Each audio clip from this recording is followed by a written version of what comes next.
Yo, what up? What's going on, everyone? Oh, I gotta get the iPad in there. Where's the iPad? What up? What up?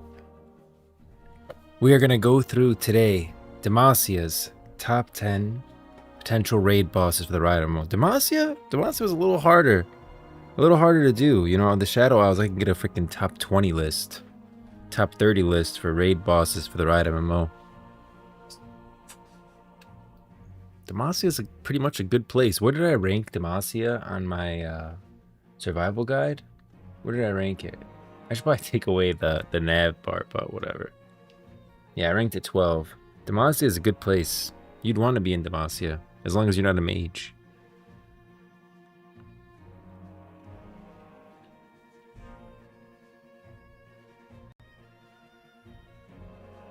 Throw this up here.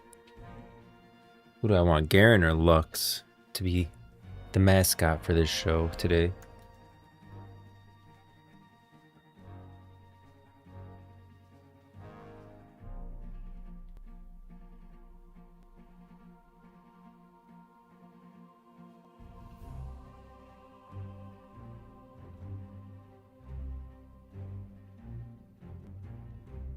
Any predictions on who Demacia's top 10 most epic raid bosses are going to be while I'm setting this up?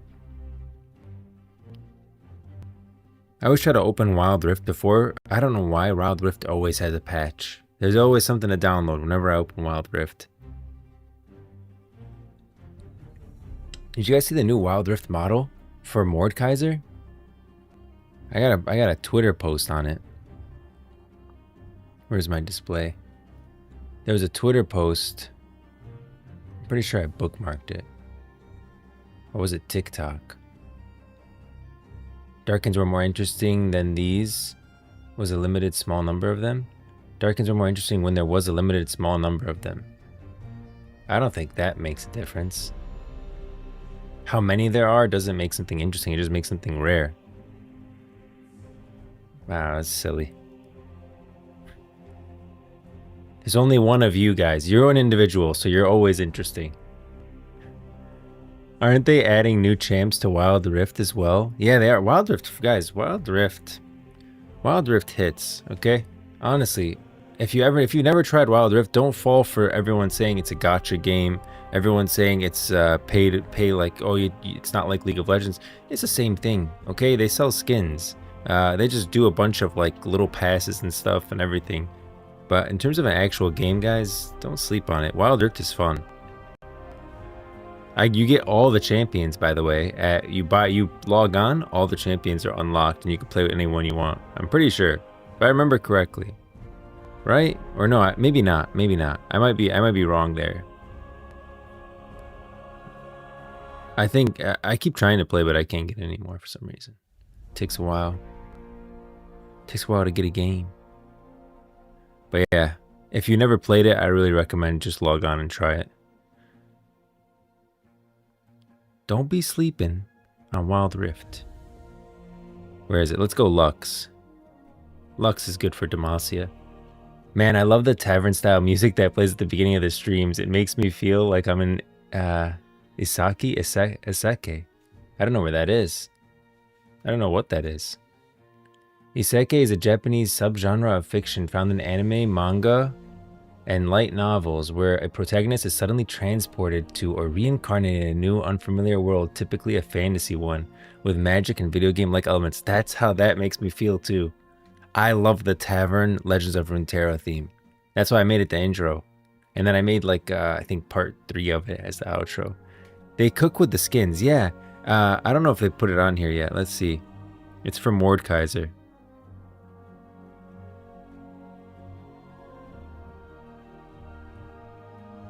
Where is he?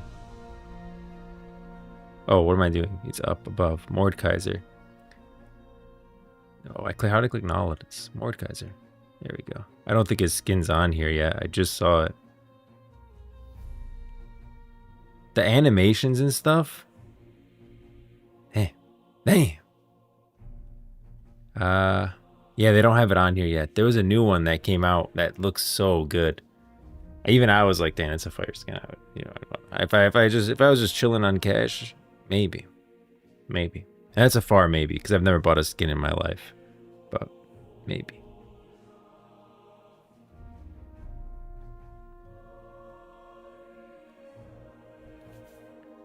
Yeah, worth it.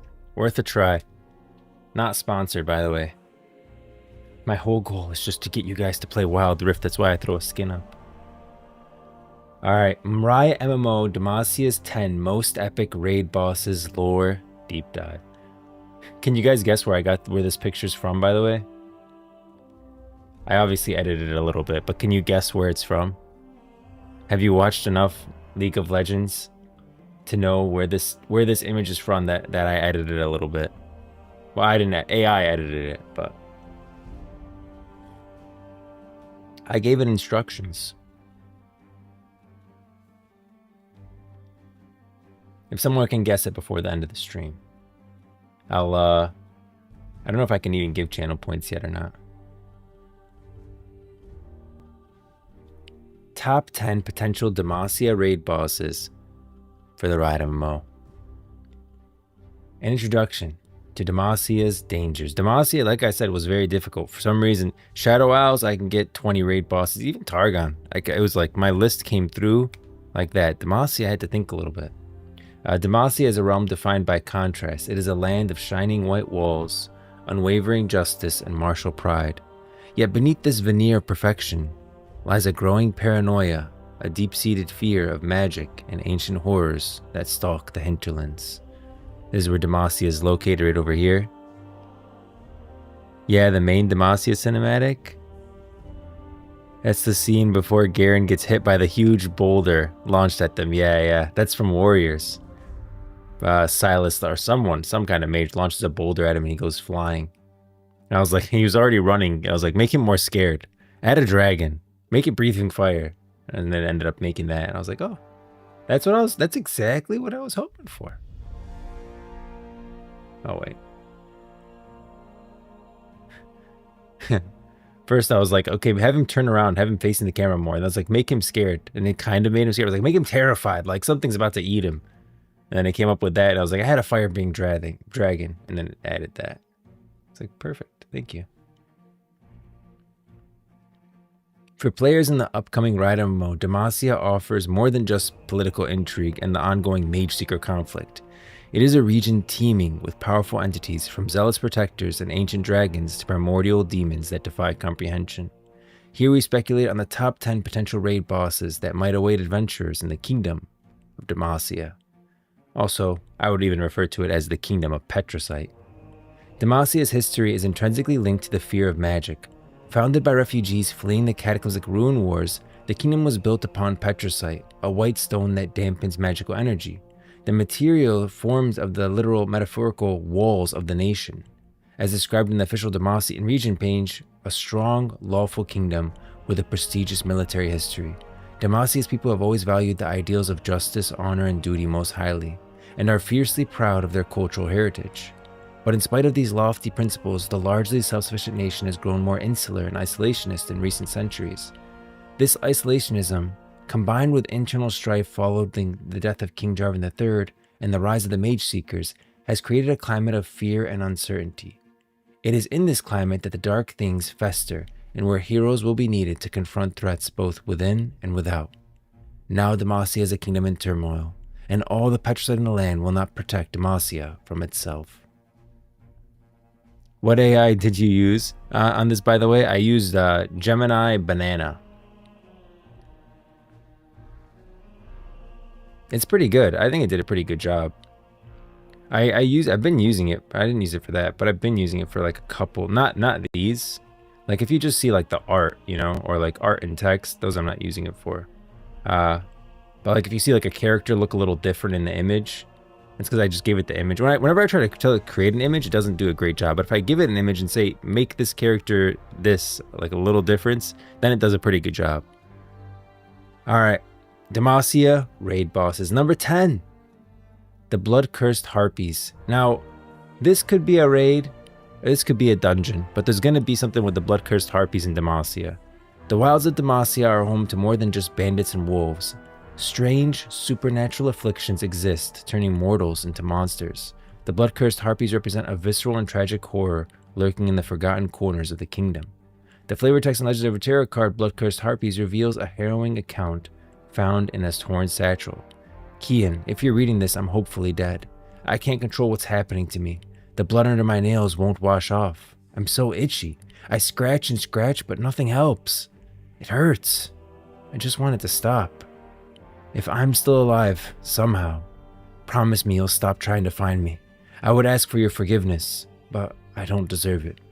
Be good to Mother, okay? Something, I don't know what, something is turning mortals into blood-cursed harpies within Demacia. And blood-cursed harpies doesn't look like a good thing to turn into because they're like winged. You could fly. I suppose you could fly. That's pretty good. But they seem like they kind of lose control. And so we're going to have to deal with this threat one way or another.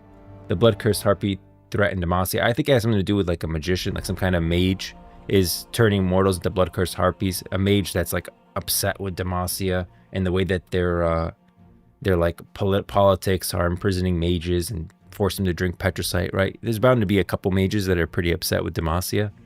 But I definitely think that we're going to have to deal with this because that's not okay. Yeah. It doesn't even look like a person anymore. If you don't read the flavor text, there's no way you'd think a blood-cursed harpy is a person. You would just think that it's a harpy, a regular harpy that we've seen in fantastical worlds all over the place. But people are being turned into these, at least judging by the Runeterra card lore. So raid encounter analysis. This encounter would take place in a dark, forested area or a desolate cliffside nest. The fight would be against a swarm of harpies led by a central matriarch. The key mechanic would be the blood curse itself. The harpies' attacks would apply a stacking debuff that causes damage over time, the itching. And if the stack gets too high, the player temporarily loses control of their character, attacking allies, as hinted by the I can't control what's happening to me. The raid would need specialized cleansing mechanics or designated areas to remove the curse before it overwhelms them. It would be a frantic fight, emphasizing debuff management and crowd control.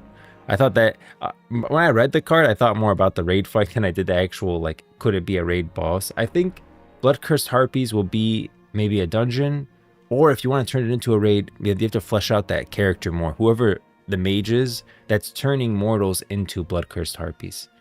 But the lore is cool. I think that it's a good like riff on harpies, like standard harpies in the forest, whatever. These ones are like, there's a little bit more oomph to them. I think it's cool lore, and I would like to see it expanded out in a raid or a dungeon or something. I want to understand what's causing this. Next up, the Arcane Fist. There's no images of the Arcane Fist. I'll say that. We only know of them in the lore, but there's no actual images of them. Long before the current Mage Rebellion, Demacia faced external magic threats. While the kingdom's petricite walls offered protection at home, their armies abroad were vulnerable until the creation of Galio the Colossus. One of the most significant threats they faced were the war mages, known as the Arcane Fists. That's why Galio was created. Galio is literally just petricite that they wanted to be able to move around. Why they carved it in the form of Galio is that they wanted it to be intimidating. And they would basically wheel Galio around to battle to protect them from magic.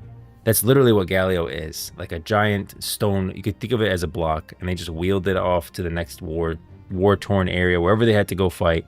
And so that's why Galio appeared in all these battles. The thing is with Galio is that he absorbs magic, right? We learned that in the last video that we talked about Friday. Petricite absorbs magic. It doesn't like take away, it doesn't make it go away completely. It just absorbs it. Magic is not destroyed, it's transferred. And that's why Galio eventually wakes up. If there's enough magic in a battle, enough magic mages shooting at the Demacians, Galio will literally awaken and defend Demacia, which is pretty cool. Yeah, they wheel this guy around and they just have him absorb all the magic. That's bad. That's a problem for them to deal with. So in Galio's biography, we learn of their devastating power during a battle in the Green Fang Mountains. Demacia had been mired in battle with enemy forces in the Green Fang Mountains. A skilled order of war mages known as the Arcane Fist bombarded the Demacians with crackling bolts of raw mystical power for 13 days. And I just put the skin here. This is Brand Apocalypse skin. But you get an idea of like the Arcane Fists are kind of like a group of fire mages. It was the accumulation of this magic that first stirred the Colossus to life, leading to the destruction of the Arcane Fist. But what if remnants of the Order survived, nursing their wounds and plotting their return? That's literally in the story. So the Arcane Fists are battling. They wheeled Galio out there. They didn't even know he could wake up at this time. But Galio is just absorbing all these Arcane Fist damage, these fire bolts over and over and over again. And eventually Galio wakes up and pretty much just decimates the Arcane Fist. That's how Demacia wins that fight. They were going to lose. But yeah, Galio awakens. That's where it is, the Greenfang Mountains. So the raid encounter against the Arcane Fist would likely take place within the Greenfang Mountains, perhaps near the site of their original defeat. This would be a council-style fight against several elite war mages, focusing heavily on magical damage mitigation and positioning. The core mechanic would involve the war mages attempting to channel raw mystical power, and positioning players would need to interrupt their channels or use environmental petrocite deposits to create safe zones. The fight might also feature Galio in a dormant state. If the mages channel too much power, Galio might awaken, either as an aid to the players or as an uncontrolled environmental hazard, smashing everything in sight. This is just like something I was thinking, like maybe like, you know, he's like unable to, like he's absorbed so much magic that he can't control himself. Something that I think about with Galio, but he's most likely would be on the player's side here if you're fighting the Arcane Fist and defending Demacia. I think that the mages channeling too much power, I was really trying to think of this because I wanted it to be like Galio is there and the mages are channeling, but maybe like you at this point understand petrocite and your own mages are trying to empower Galio. That could be cool too. Like imagine DPS having a mechanic other than don't stand in the fire, which I understand is difficult. Like you don't want to give DPS too many mechanics. They really struggle with that, especially when they're on the charts. But giving a DPS a mechanic where they have to damage something other than the boss, one, it usually results in raid wipes. But two, I think DPS could use a little bit more mechanics in games.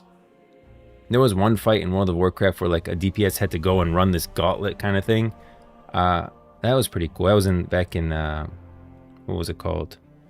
World of Warcraft. It was like with Zandalar and stuff. And it was like a cave with this huge freaking like leech bug. It was a good fight. But yeah, I like when DPS have mechanics. So I think like maybe you're trying to wake up Galio. So you're in the fight, you're fighting the Arcane Fist, and your mages, anyone with like a magical ability, is trying to empower the like Galio to get him to wake up. A way that you make it where the whole raid isn't just stacked with magic users is that the Arcane Fists themselves take more damage from physical attacks. That way rogues and warriors can still get invited. Next up, the Stalking Broodmother and Protective Broodfather. Dragons, while rare, are a significant threat in Demacian Highlands. A mated pair presents a unique challenge requiring careful strategy to avoid overwhelming force. This is the Stalking Broodmother, and this is the Protective Broodfather. I love how the Protective Broodfather is literally just a zoom out of the Stalking Broodmother, and you could see if you look right behind the Stalking Broodmother, that's the cubs right there. So who's good here? That's debatable, but think of the loot, guys. That's what you need to keep in mind. Think of all the loot. I wouldn't get loot from the children, right? That's kind of messed up, but the parents could have some good boots. The research of Aidan Main, noted in Legend of Runeterra, gives insight into the behavior regarding the Stalking Broodmother. Careful, soldiers. If we tread carefully and don't disturb the nest, we can keep the mother dragon on the defensive. If we rile her up any further, well, you want to be ready to run. That's Aidan Main, Egghead researcher. And concerning the Protective Broodfather, he says, Luckily my research suggests that broodfathers spend most of their time hunting a good distance from their young. It goes without saying that if the male should return, we would all be dragon fruit. And it looks like the male did return, and they have no idea. This art you can't even see. Like this person's like literally stalking behind the tree. And then you come here. They have no idea that this guy's even here. Must be pretty stealthy. Raid encounter analysis. This is a classic nesting ground encounter with a twist. The raid initially engages the stalking broodmother. The central mechanic is a Rile meter, so actions such as damaging nearby ags, using excessive AoE abilities, or allowing the broodmother's health to drop too quickly will increase the meter. If the Rile meter reaches maximum, or if the fight goes on too long, the protective broodfather returns from his hunt. This triggers a devastating hard enrage phase. The ideal strategy would be to defeat the broodmother with precision and control before the broodfather arrives. If both are active, the raid faces immense pressure, requiring perfect tank swaps and cooldown management to survive this onslaught. And that could be like an achievement, you know? Like defeat the broodmother and the broodfather would be an achievement if you're able to accomplish that. But the goal is really to like defeat the broodmother before the broodfather returns and without triggering his return and the Rile effect. In League, they do a good job of making fun abilities even for tanks, heals, and less popular traditional MMO classes. I do feel like League of Legends bodes well for the MMO. There's a lot of even like the new fight with the Doom bots, which I'm gonna play again today. The Doom bots really show like Riot's ability to kind of have like those visuals, like a lot of abilities going off, but still be visually clear, which I think was one of the most dangerous things that you can do in an MMO. We talked about that with what's it called? We talked about that display. I think Final Fantasy is a great game, guys. I really do. But man, it's really hard to see what the hell's going on sometimes. I played Final Fantasy a little bit. Final Fantasy MMO raid boss. A couple people is fine. It's like this that I'm talking about. Oh, let me make it so you guys can hear. Hold on. You guys won't be able to hear that. Hold on. Okay. Oop. Oh, there we go. Oh, that's loud. Yeah. I feel like this is too much. We want to avoid this. Like, I mean...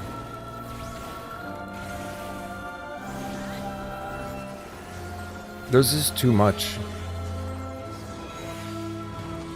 It gets way worse than this, too. Like, when they really start stacking on the boss. Yeah, I mean, I can't see what's... My whole screen went white. And this actually looks like a cool raid fight. I'll say that. Like, the fight actually looks cool, but I can't tell what's going on here. What am I doing?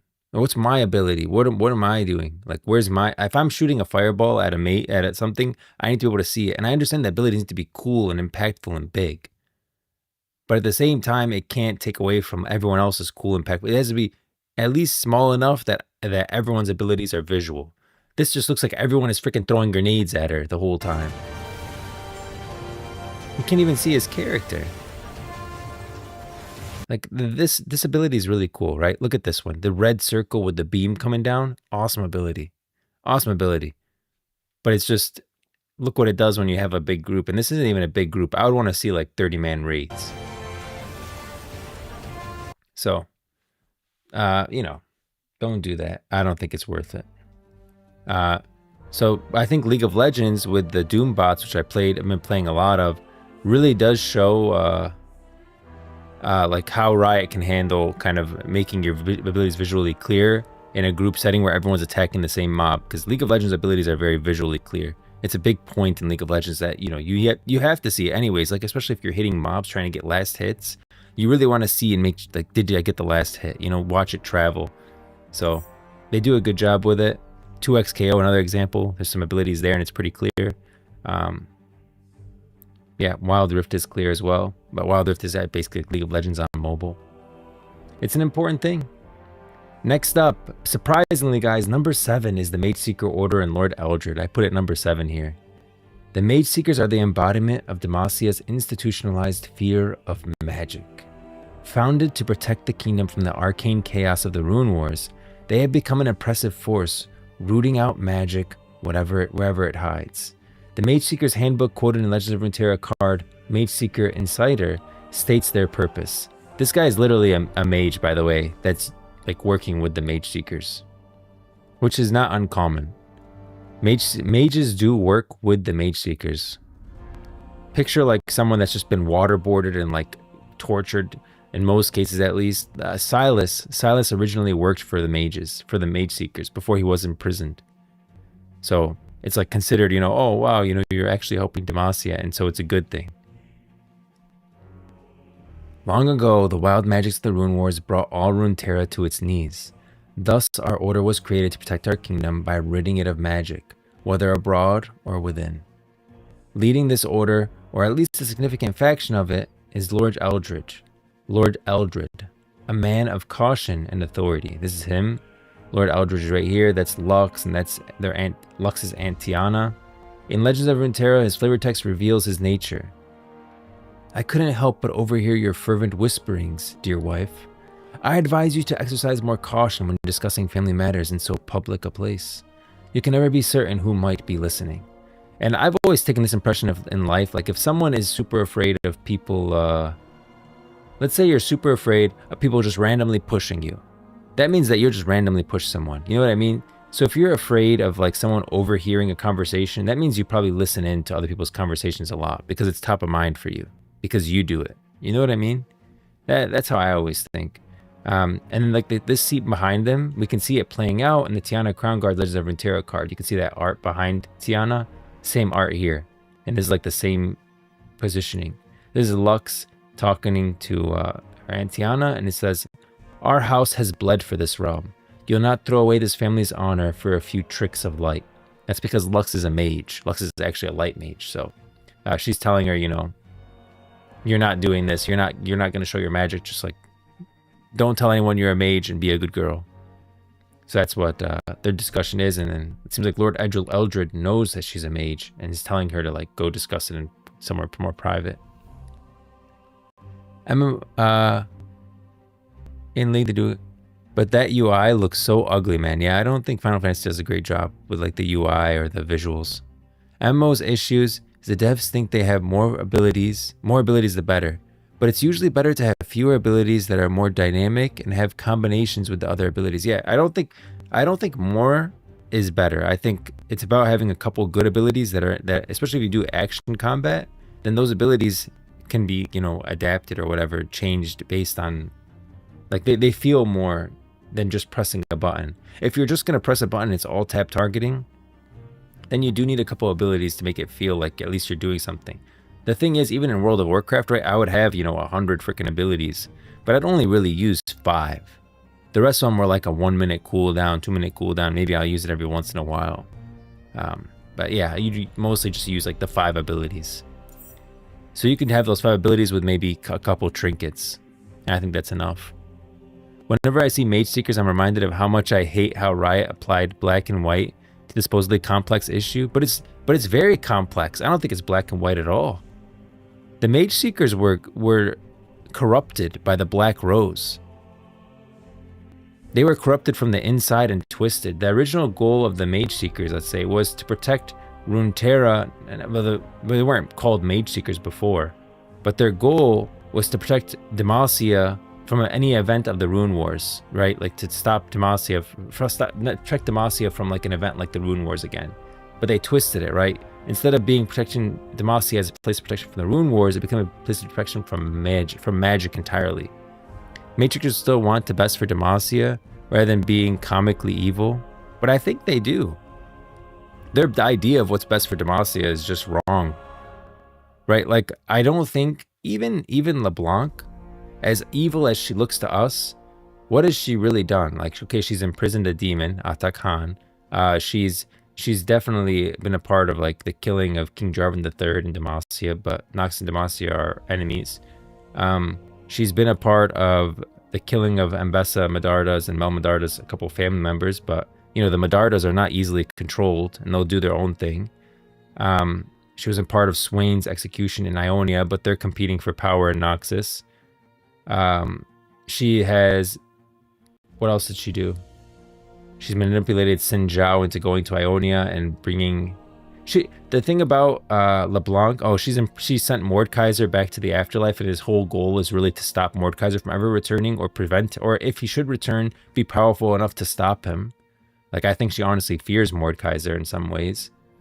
It's probably the only thing she fears. LeBlanc kidnapped Rel. Yeah, LeBlanc kidnapped Rel, and she puts her in like a child tournament to see who's the most powerful mage, and like also to get more powerful followers. So basically, Rel would be battling other mages, and when Rel would defeat a mage, she would take the Black Rose would take the power from that mage and put it into Rel using like magical runes. It's pretty messed up. I'm not saying LeBlanc isn't messed up, but she has her intentions. Like, she, at the end of the day, is doing what she thinks is best for her and for Noxus. So I don't think like she's inherently just evil, right? She doesn't want to just go around killing people. She probably think that's useless and pointless. She's not crazy. She's like, I have a goal, and I don't care who gets in my way. I'm gonna accomplish it. My goal is to prevent Mordekaiser from ever returning, and should he return, to be powerful enough to stop him. So if I have to take a bunch of kids, put them in an arena, and create really powerful mages to be able to fight Mordekaiser when he returns, which will, by the way, save the world of Runeterra, I'm going to do it. But a bit late, but excited to watch. Yo, what up, Turi? Oh, I didn't even realize that was your comment. The kidnapped girl. Yeah, she did, man. That Mbessa book is so good. Well, mages shouldn't universally be portrayed as innocent and oppressed. Yeah, no, they definitely. So we don't agree with the Mage Seeker's current position of like mages are all bad and let's imprison them. The Mage Seeker Order was created by the Black Rose in a lot of ways. Like, it was the corruption of the Black Rose twisting Demacia into believing that it's the actual magic itself that's the problem.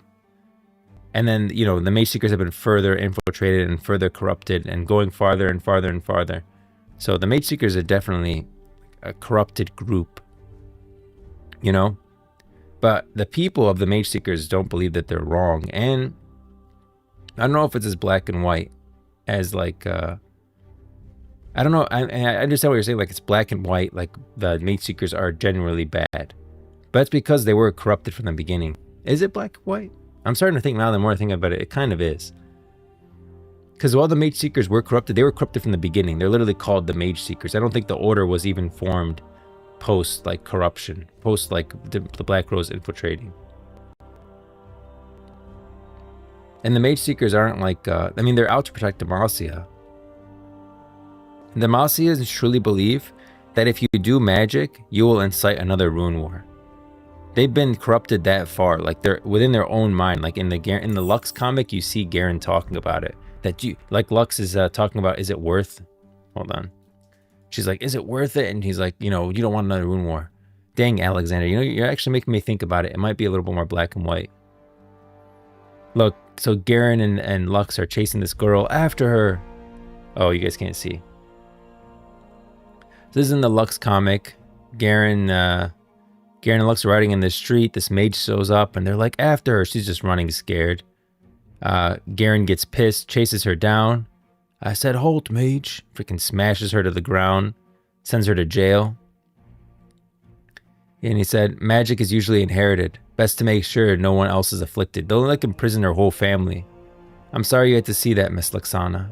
And Garen's like, no need to apologize for making the kingdom safer. Safer? Are we safer? He said, what are you getting at? Of course we are. They're investigating that woman's family. They'll be released if they aren't afflicted with magic. And if they are, what, they send them to the hinterlands? It's for the best. They won't hurt anyone there. They're not hurting anyone here, unless someone tries to chase them down in the street. Do you ever think maybe our laws make things worse? Hold your tongue. Without those laws, this great civilization would fall. Do you want to risk another rune wars? Right there. Without our laws, the great civilization would fall. Do you want to risk another rune wars? Even magic done by this person right here, just a random mage running around in the street, they believe that it will cause another rune wars, when in reality, mages help build Demacia itself. That's how corrupted they are. That's how far like they've been corrupted by the Black Rose. Even in the Mage Seeker game, the mages literally have a kumbaya commune in the woods. Both sides should be equally justified in their beliefs and struggles rather than Mage Seekers being oppressors. I think they were. The problem is that the Mage Seekers, like I said, they were. This is like a corrupted movement. From the beginning, it was corrupted. It never like started out good. Maybe there was a group that protected Demacia prior to the Mage Seekers, but when they became Mage Seekers, like seekers of mages, they were already like infiltrated by the Black Rose and corrupted at that point. Honestly, fair, Magic doesn't have the best safety record. Yeah, I mean, but it did help build Demacia. Is Magic more dangerous than some random person just walking in the street? Absolutely. Like, you know, someone that can just shoot a fireball out of their hand at any time. It's like they're constantly carrying a rocket launcher. So they're more dangerous than a regular person. But, you know, what are you going to do? They're citizens. It should only be like a bad mage. If someone's bad, then hey, you gotta imprison them. It shouldn't be corruption. It should be justified. Mages are dangerous. Almost every catastrophe we know of is mage inflicted. The thing about the Rune Wars is it's not due to the mages. It was due to the Rune Wars. And it might not even have been a mage wielding it. A regular person could wield a World Rune and it would be just as destructive.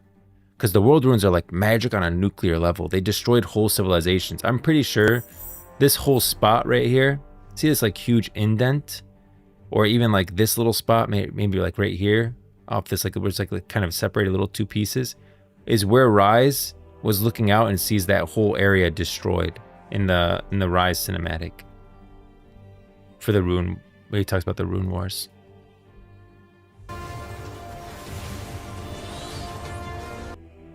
Rise called to power. And magic. Yeah. And you can see like right here. This scene, because we could see where it is too. You can see where it is on the map.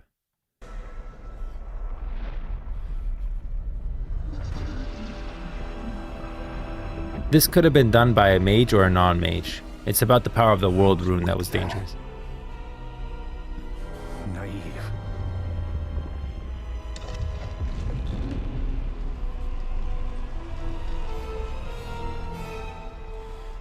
So I vowed. Never again. Yeah. And you could see where that's at here.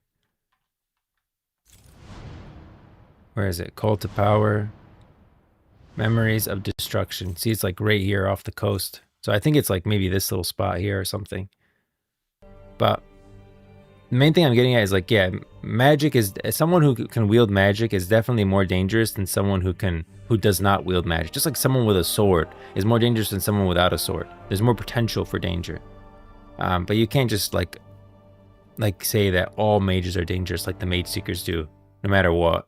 It's going to be wrong. So I agree with you that it's more black and white than that with the mage seekers because they're just a corrupted organization. Honestly, fair magic doesn't have the best idea, but it's like more the World Runes. Like that could have been a mortal that wielded that World Rune. It shouldn't be corruption. It should be justified. Mages are dangerous. Mages are dangerous almost every condition. Yeah, it's hard to justify that all mages are bad. I don't know if you can ever justify that. Mages help build Demacia. Rise is a mage. There's a lot of really good mages out there. And there's a lot of good people and there's a lot of bad people. You know, even in Runeterra. Even in Runeterra. Good and bad and everything. Oh, did we do a raid encounter analysis for the Mage Seekers? I don't think we did. Okay, raid encounter analysis for the Mage Seekers, and led by Lord Eldred. This, by the way, I think one thing about Lord Eldred, I think he literally married Tiana just to gain power. I don't think it's like a marriage out of love or anything. I think he married into like status. I really think Lord Eldred was just a bad guy from birth, man. There's no good in him. It's not like he loves Tiana or whatever. This raid would involve infiltrating a major Mage Seeker stronghold or prison. Players would face various specialized units leading up to the final boss. Mage Seeker Inquisitor might attempt to suppress abilities. Mage Seeker Investigators could apply debilitating debuffs. The Mage Seeker Persuaders could rally nearby troops. And final confrontation with Lord Eldred would be a battle against anti-magic supremacy. Eldred would utilize Petrocite weaponry and artifacts. The arena would likely feature zones of null magic, silencing casters and draining resources. Caster classes would find this fight particularly challenging, requiring precise positioning and capitalizing on brief windows when the anti-magic fields are deactivated. And the anti-magic, maybe he takes like additional damage from magic, and the anti-magic fields are more like you have to be like a melee. You know, I like to have like where you can use where like ranged and melee are both important. I feel like that's a problem. Like in World of Warcraft, some fights are just like whoever does the most DPS. But if you make it where like melee and ranged both have value, then you kind of have to mix it up. I think that's important. Number 6, Cadragen. I never really know how to pronounce this. Cadragen or Cadragen? Cadragen. Cadragen. That was what we're going to go with. Cadragen, the Infernal. I like that. So number 6, Cadragen, the Infernal. While Demacia struggles with internal issues, external threats are growing bolder. A recent spate of dragon attacks points to a singular powerful entity rallying others to its cause. Cadragen, the Infernal. This is him on the right. The left is Shyvana. As noted in the Legend of Runeterra card for Cadragen, when Demacia underwent a sudden spate of dragon attacks, Shyvana knew that Cadragen the Infernal was to blame. Other dragons inspired by his bold nature and powerful flame drove the Demacians to fear. Cadragen is not alone. He inspires lesser dragons such as the fiercely protective Screeching Dragons and the stoic Mountain Drakes, creating a significant aerial threat to the kingdom. You can see a Screeching Drake here, and there's a Mountain Drake. All creatures are fiercely protective of their young, but few are as well equipped to deal with this would-be threats as dragons. And I want to say this about the... I don't know, I kind of like them being their own fight, but they could also be like leading up to Cadragen. You know, like you have to go through the Stalking Broodmother camp and the Predator Broodmother, like their area, in order to get there to like the Cadragen fight. Maybe it's like in the woods. I don't know. It could be a part of like this raid, this dragon raid for Demacia. The placid mountain drakes are slow to anger despite their appearance, and their stoicism around other mountain beasts make them natural protectors of otherwise vulnerable flocks. Raid encounter analysis. So while this may look dangerous, it actually maybe is protecting the flock. That's what I was always thinking when I was reading that art. Raid encounter analysis. This would be a multi-boss wing focused entirely on the dragon threat. Players would first need to clear the lesser dragons serving Cadragen. The final fight against Cadragen the Inferno would be an epic confrontation against the Master of Flame. The encounter would require managing a massive AoE fire attacks, fiery breath cones, and tail swipes. Given her connection to the lore, Shyvana, the half-dragon protector of Jarvan IV, would likely play a crucial role as an NPC ally. As she struggles with her identity, I am of two worlds, yet I belong to neither, she might aid the raid in her dragon form during critical phases. An ally who may help us learn of those foes ahead of the raid is Aiden Main, the Egghead researcher. And this is him, Aiden Main. He actually appears in the art up here as well. You can see him running from the Screeching Dragon. He just like researches dragon. He appears in some Targon dragon art as well. Location, recovered by researcher Aiden Main on expedition. He's talking about the egg. Notes, gestation period unknown. Incubation continued. Recent movement observed within the shell. Egg response to heat, light, hammer. Current studies, inconclusive. Notes of Aiden Main, Egghead researcher.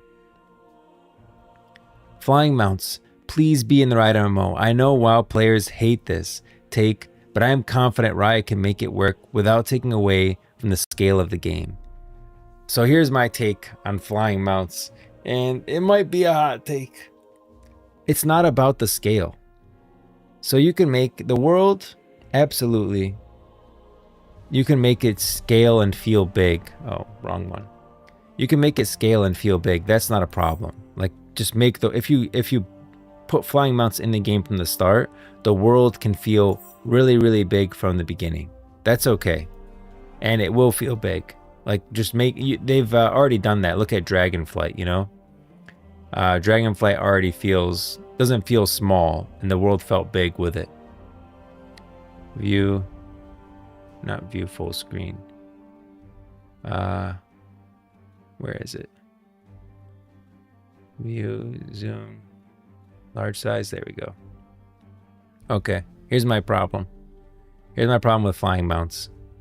I'm gonna say it until it's heard, you know? So like, the world, that's not the problem.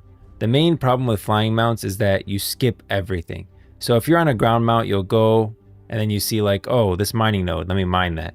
Then you'll go, oh, there's this person here, let me talk to him. Then you'll go, and you're just trying to get like from A to B. You know? And then you'll go and you'll be like, oh my god, look at this side quest. Let me deter over here for a little bit. And you'll come back to the main road. You're still going to B. And then, oh, it's like this guy needs some help. Let me go help him out. You'll go help him. You go back to B. And then finally you make it to B. With flying mounts, the problem is you skip everything. Like you skip all the good stuff, all the good interactions in between everything, and you just go A to B.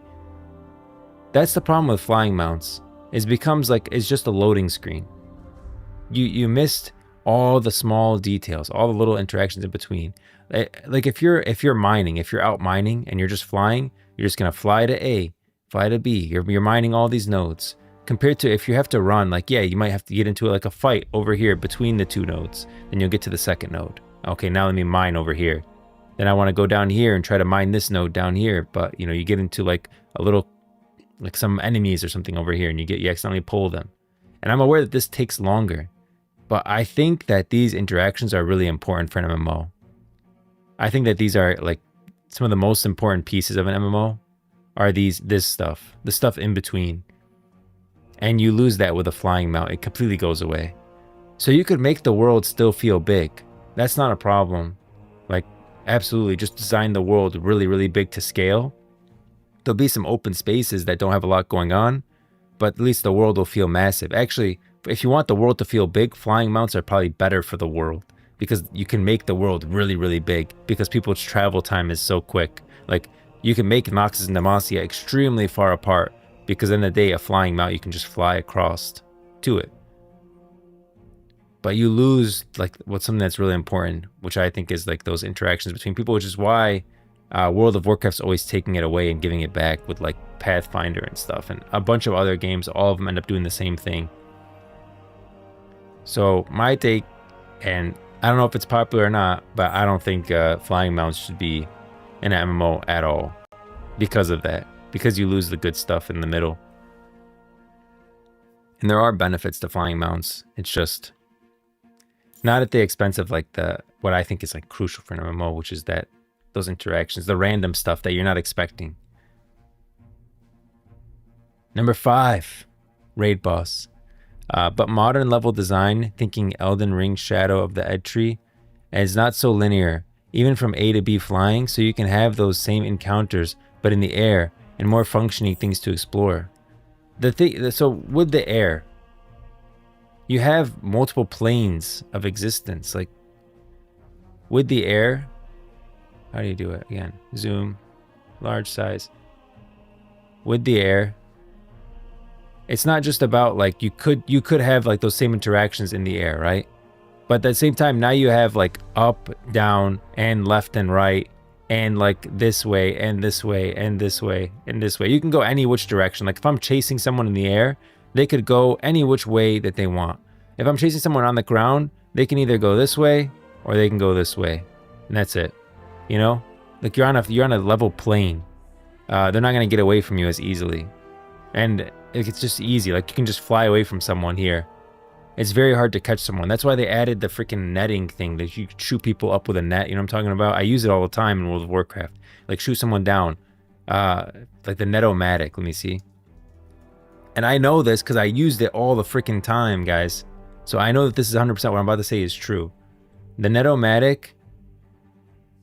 The Net-O-Matic right here. Net-O-Matic 5000. You're able to like shoot someone down who's flying. So if someone's flying over you, you can shoot them down, which is one way to deal with this, right? But let's say I'm down here and I shoot my Net-O-Matic up at this guy. He's flying around on like a bird. Look at that bird. I shoot him down. They'll fall down to here. I'll start chasing them. By the time I get there, this guy's already back on his mount and flying away again. You can't catch them because they just fall and then you get away from you. Hey, you see the new job post for the MMO, the AI things? Is there new job postings again? Is there new job postings again? Right? That would be crazy.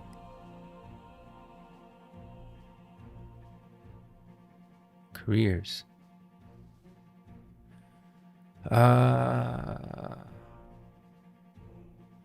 Product team. Oh, damn. Yet another new posting. An AI position, Riot Careers MMO. So principal game of precision economy, we talked about that one. Environment, we talked about that one. Senior technical producer, we talked about that one. Is it technical game designer? Never seen these ones. Oh, I see. Yeah, Sandbox and AI. These both are new, guys. Okay, we got these. We're going to talk about these right after we finish the Riot MMO raid bosses. We'll talk about them right after we finish the Riot MMO raid bosses. You guys can't see what I was talking about. Wow, you guys can't even see my paint, my nice drawing. What I was saying was that flying, they can fly any which direction. Left, right, up, down. They have all these like angles that they can go versus a ground mount. They can only go left or right. So it's easy to like chase them if they're running away. And I tried the Netomatic, which I showed you guys. Netomatic. Yeah, you can see it right here. I use this thing all the time to try to catch people, but by the time you hit them with the Netomatic, nets them down, you can't catch up to them by the time they get their flying mount again. So it's impossible to have like world PvP or world interactions anymore. Do we know roughly how many people are currently working on the MMO project? It seems like they've got a big team now. I think they've got a massive team at this point. There's that one picture. I don't know if I can find it. It's like, I forgot who tweeted it out. Did I bookmark it? Bookmarks. I should have bookmarked it. I might make a Riot MMO bookmark folder and bookmark a couple tweets in it so I can keep pulling them up.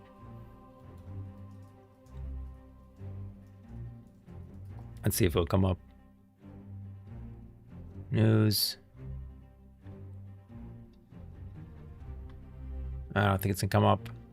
I gotta find it again. There's a tweet of like a bunch of people eating at Riot Games who are talking about that's the only picture we've ever seen of the team for the Riot MMO. I don't know how many people they have. They definitely got a massive team at this point.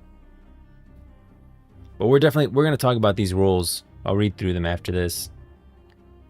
And then I'll make the article after. That's fine. Gestation period unknown, incubation that we talked about that. So next one, number 5. For the Demacian raid bosses for the Riot MMO. We got Jarrell, the Darken Aegis. The Darken are corrupted ascended god warriors of ancient Shurima, their minds broken by the horrors of the void, and their bodies trapped within their own weapons. One such entity is Jarrell, who has found its way to Demacia, imprisoned within a shield. Jarrell was once a mighty figure as detailed in the Legends of Runeterra card. A mighty ascended tactician known as the Aegis of Eternity, Jarrell seemed impervious to attack, even for an immortal god warrior of Shurima. But the war against the void raged on, and as resilient as Jarrell's body was, it was his mind that broke, and how it broke. And they're talking about the void war with Acacia. That's where the god warriors really lost it. And Jarrell was probably front lines in this war against the void and Acacia. God warriors came from the Sun Disk, go and fight the void, become corrupted, lose their freaking minds, and have to be imprisoned within their weapons. That's the story. The shield is currently guarded by the House Fortis, but the Darken within cries out, tempting those nearby, as seen in the flavor text for the Darken Aegis.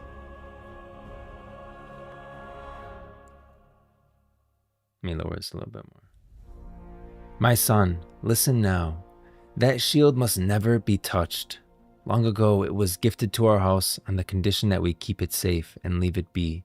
It is my responsibility, and when I pass, it will be yours. Do you hear me now? You must never climb to it again. You must never touch it. But Mama, the voice inside, it cries to me. It sounds so sad. All the more reason, my son. And that's Lady Fortis and talking to her son. That kid does eventually pick it up, which is pretty sad that Jarrell is possessing a child, but yeah. Raid encounter analysis. This encounter begins with the shield is inevitably touched by Lady Fortis' son, allowing Jarrell to manifest. The fight would emphasize his title, the Aegis of Eternity. Jarrell would have phases of near invulnerability, reflecting incoming damage or utilizing unbreakable defenses. As the fight progresses, Jarrell's broken mind would become a central mechanic. His trauma from the Void Wars would manifest as chaotic environmental effects, erratic attack patterns, or perhaps even summoning echoes of void entities. Players must weather his impenetrable defenses and survive his madness to finally subdue the tormented Darken. Next, Evelyn, Agony's Embrace. We're starting to get up high now. Now this is like the top 4 raid bosses. These are powerful beings that we'll definitely have to deal with in the Riot MMO. Demons thrive on mortal suffering, and none are more skilled at cultivating and harvesting pain than Evelyn. While she stalks all of Runeterra, the repressed emotions and hidden desires within Demacia's orderly society provide a particularly exquisite feast for her. That's the thing, like Evelyn feeds on agony, and it seems like a good way to extort agony is like through emotional agony, right? Like it's not just pain and suffering, but like emotional suffering. And it seems like Demacia maybe has a lot of that because its own people have turned against each other. Yo, what up, Digital? You made it anyways. You here? Evelyn's champion page describes her methodology. Within the dark seams of Runeterra, the demon Evelyn searches for her next victim. She lures in prey with the voluptuous facade of a human female. But one person succumbs to her charms, Evelyn's true form is unleashed. She then subjugates her victims to unspeakable torment, gratifying herself with their pain. She is a predator who prefers her victims to feel everything, as noted by her color story, The Tallest Daisy. She preferred her daisies tall and healthy, for those are the most satisfying to cut down. Her Legends of Runeterra cards give us an idea of the raid encounters leading up to Evelyn. So you can see this is Evelyn level 2, and you can see a bunch of other demons around her. As Evelyn stalked Runeterra, she attracted the attentions of lesser demons, each hoping to destroy the Widowmaker and feast on her power. That's important. That means that demons can literally steal the power from other demons and like feast on it to become stronger. She butchered most, of course, but a few talented individuals caught her eye. Today they live on, bound to their mistress, and when the mood strikes, Evelyn lets them out to play. The Evelyn raid could include the demons bound to her before we confront Evelyn herself. This is domination. Sometimes all the powerful want is to feel powerless. This is like these demons that Evelyn controls. These are the different demons. So there's domination, solitude. On my walk home from the entrousal, I saw again that poor vagabond sobbing in a small alleyway. That so many veer around her so pointedly breaks my heart as much as her own palpable dismay. So tomorrow, should we cross paths again, I will endeavor to help her in any way I can. These are notes from the lady of Sempescu's diary. So this lady on the left in the image. The one who's comforting this poor girl who's sitting here crying and covered. And you can see a little bit of purple on her hand. And there's a yordle there as well. Steam. Evelyn's first encounter with Steam was a violent, thrilling affair. Evelyn remembered how he smiled with unbridled pleasure as she flayed him, and how he returned the suffering just as eagerly when it was his turn. After finally overpowering Steam, Evelyn chose then not to destroy the lesser demon, but to bind him to her forever. Perhaps she thought they could share their mutual love for butchery with the world. This is Steam. Soltur. Soltur has no card text, representing a more primal and mysterious form of agony. And then Vora. Beware those who smile on these haunted isles. Perhaps they are too newly arrived to understand the brutality of this place. Perhaps they are crazed. Perhaps they are something else entirely. But beware, notes from Jens Toman. Unlike other demons who lure their victims in with false pretenses, Vora is too single-minded in her craving, too overwhelmed by desire. Rather than a predator who stalks her food, she is a wild beast who must feed. And this is Vora on the right. So you can see what happens to these people in the demons' artworks as well. Lady Sempescu, who is right here, this one who's trying to help this poor girl on her knees, crying and sobbing within Zon, ends up being the Breakneck's husk. You can see her right here, as well as the Yordle that was helping her. And the comment is like really sad.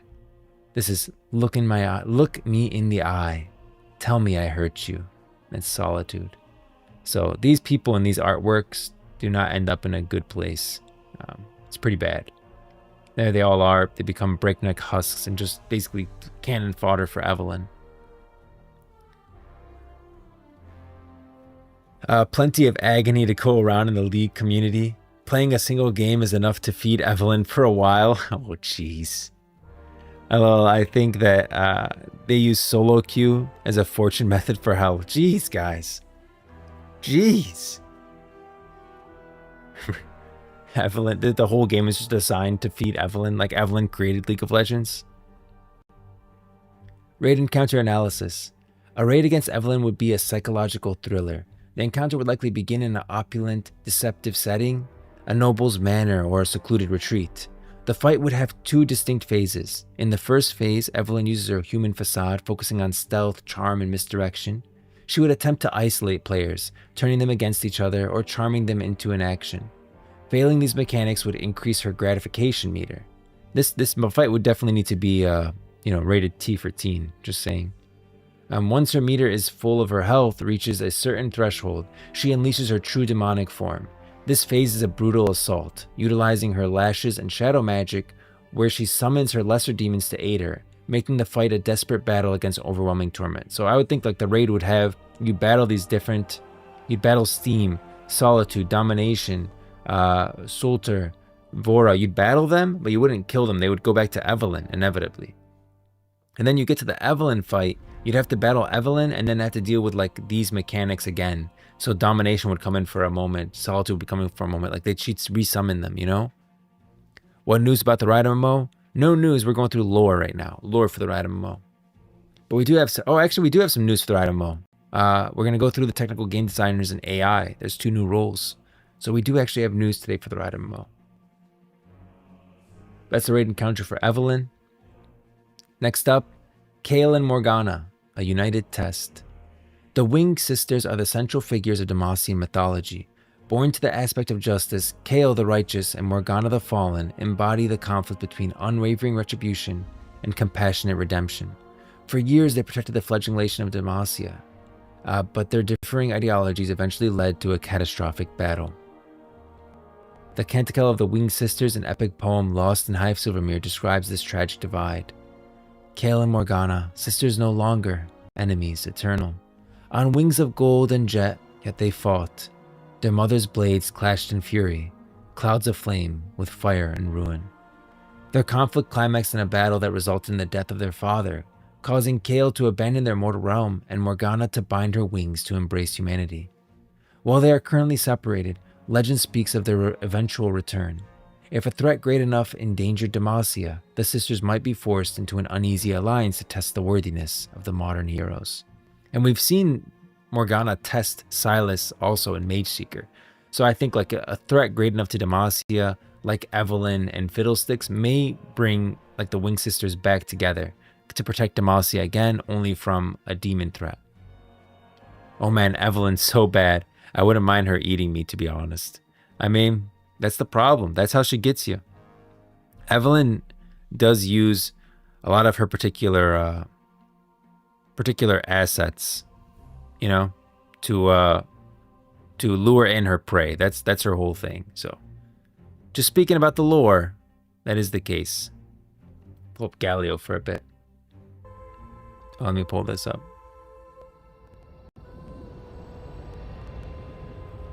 This does a great job. Long ago, magical you guys can hear it, right? Destruction Yeah. reigned chaos upon the land. I'm gonna rewind it. I wanted to make sure you guys could hear. Found a safe haven. Okay. This is a really good history of Demacia, like great history for Demacia, guys.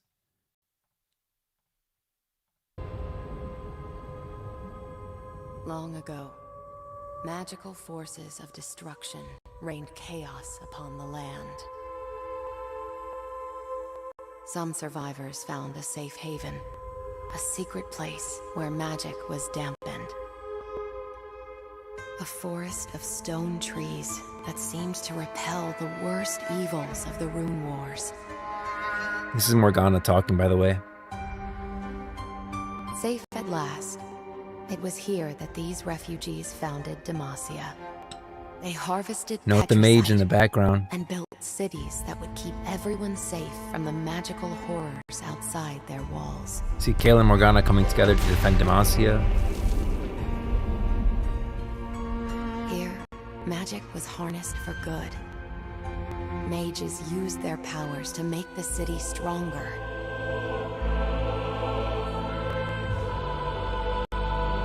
The winged protectors were venerated for using magic to shield the city. Their wings still decorate Demacia's walls. Those are the But wing over protectors right there. It's a time, symbol. History was rewritten. Those in power harnessed fear, blaming the rune wars on magic itself. Fear is a powerful tool. I love this cinematic. Thus, the Mage Seekers were formed. That's where the black and white comes that Alexander was Zealous talking in their about. hatred, they banned all magic and brought terror to the mages. Within its own walls, Demacia was under siege. Mages hid to avoid persecution. Burning the text. Soon, Demacians believed that their nation was founded not as a safe haven from evil, but as a safe haven from magic. But magic cannot be hidden for long. It persevered in shadow and secrets. This is where we're at today with And Demacia. people need magic, whether they admit it or not. I would know. I hear their prayers every night. Yeah. That's where we are with Demacia. And you can see like Kael and Morgana used to be protectors of Demacia is what I really wanted to show you. And so I really believe that, you know, given the right threat, such as maybe an Evelyn, something really big, or even Jarell, right, the Darken Ages, that maybe Kael and Morgana will come back together again to defend Demacia, and maybe they will have like a fight against both of them as kind of like a trial, like a test kind of thing to make sure you're strong enough to defend Demacia. Kael and Morgana have an interesting story. Oh man, yeah, we see double. Okay, better. Okay, good. Oh, I see what you're saying. Oh, you do see double. What the heck? How's that happening? How's that happening? What's this? Why did double? Why is that one there? I don't even know how that got there. I don't even know what that is. It's good now, but I don't know where that came from. Well, I have no idea. I'll figure it out later. This intro here is really good. You know, I'm not gonna expand it. You can just listen to the voice lines, but the intro is like really good for Kael and Morgana. Actually, you know what? It's only 55 seconds. You guys should watch it. It's a really good cinematic if you've never seen it before. Oh, wait. News/lore. Oh, that's why. Okay, I get it now. That's why. Chrome. That's why. On this one, this needs to be gone. Because then I do a cinematic, and then when I expand it. Okay, I get it now. That's how I do it. Long ago, two winged protectors kept peace in this land. Justice and forgiveness, together in harmony. But when war raged within their home, they could no longer act as one. Their battle split the heavens, searing the land with flame and shadow. Yet when dawn broke, neither sister remained. Some hope for their return, to put an end to all mortal conflict. Others pray that day will never come. I think that's really cool how like Morgana's really forgotten in Demacia. Like Morgana, her story has been really pushed to the side within Demacia, honestly. It's like they completely removed her from the history. That's why Demacia is all about justice, and there's no forgiveness, and there's only punishment, because that's that one half of justice. That's from Kael's voice line, I think, there. That Kael's talking. That's why she calls herself Justice and Morgana Forgiveness. They're both justice. They're both were originally wielding the twin halves of their mother's sword, and their mother is the aspect of justice. They each got a half of justice. Kael punishment, Morgana forgiveness. And Together, they make justice. You can't have justice without punishment, and you can't have justice without forgiveness. You need both. Some things need to be forgiven, and other things can never be forgiven. And that's how you make justice. And so they need to like work together is the thing. Each one is wrong. Morgana forgives too much, and Kale forgives nothing. Oh, this is what I want to talk about. Their voice lines here at the beginning. Kale, blinded by the shadows your light casts. Here to make excuses for their darkness, sister? Kale, blinded by the light, you're blinded by the light you cast. Like she's saying that Kale's blinded, she doesn't see the people on the ground for what they really are. And Kale says, Morgana, you just make excuses for their darkness. Because that's what, I mean, Morgana forgives everything, Kale forgives nothing. Together, they'll be able to come up with justice, like what true justice is for every individual. That's how it works. Raid encounter analysis. This would be a dynamic dual boss encounter representing the tension between retribution and redemption. The goal might not be to kill the sisters, obviously, but to survive their judgment. The fight would require the raid to balance their actions carefully. Kale would demand swift execution of threats and adherence to strict rules, punishing failure with divine fire, as she demonstrates in the story In the Fires of Justice. This is her talking to the king. I really like that In the Fire of Justice story. I did a reading of it. If you guys want, it's on my YouTube channel. It's literally called In the Fires of Justice short story. And it's just like a little script from it that I liked. Simultaneously, Morgana would test the raid's compassion, perhaps requiring them to cleanse debuffs or protect penitent spirits. Ignoring her test would result in agonizing dark bindings, such as her soul shackles. And then the raid would satisfy both aspects of justice simultaneously. If they lean too heavily toward one sister ideology, the other will unleash overwhelming power. So it's really a balancing act, just like how they should be balancing justice.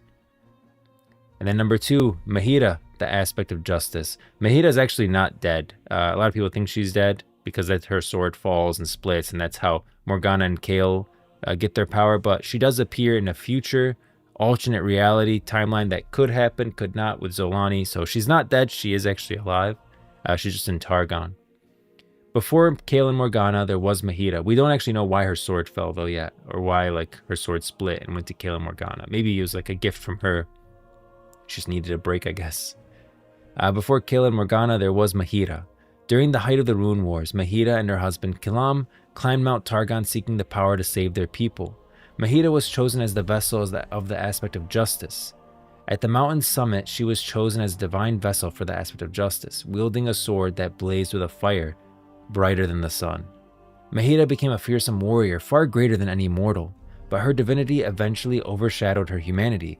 While her daughters inherited her power, Mahita herself remains the pinnacle of the aspect's might. In Legends of Runeterra, Mahita Aspect Ascendant states, "It was in the names of my daughters that I embraced divinity. It was for my family that I forsook my own humanity, so that by this flaming sword I could forge a new world of truth and justice." You can think about it, in the Rune Wars, there was probably a lot of injustice.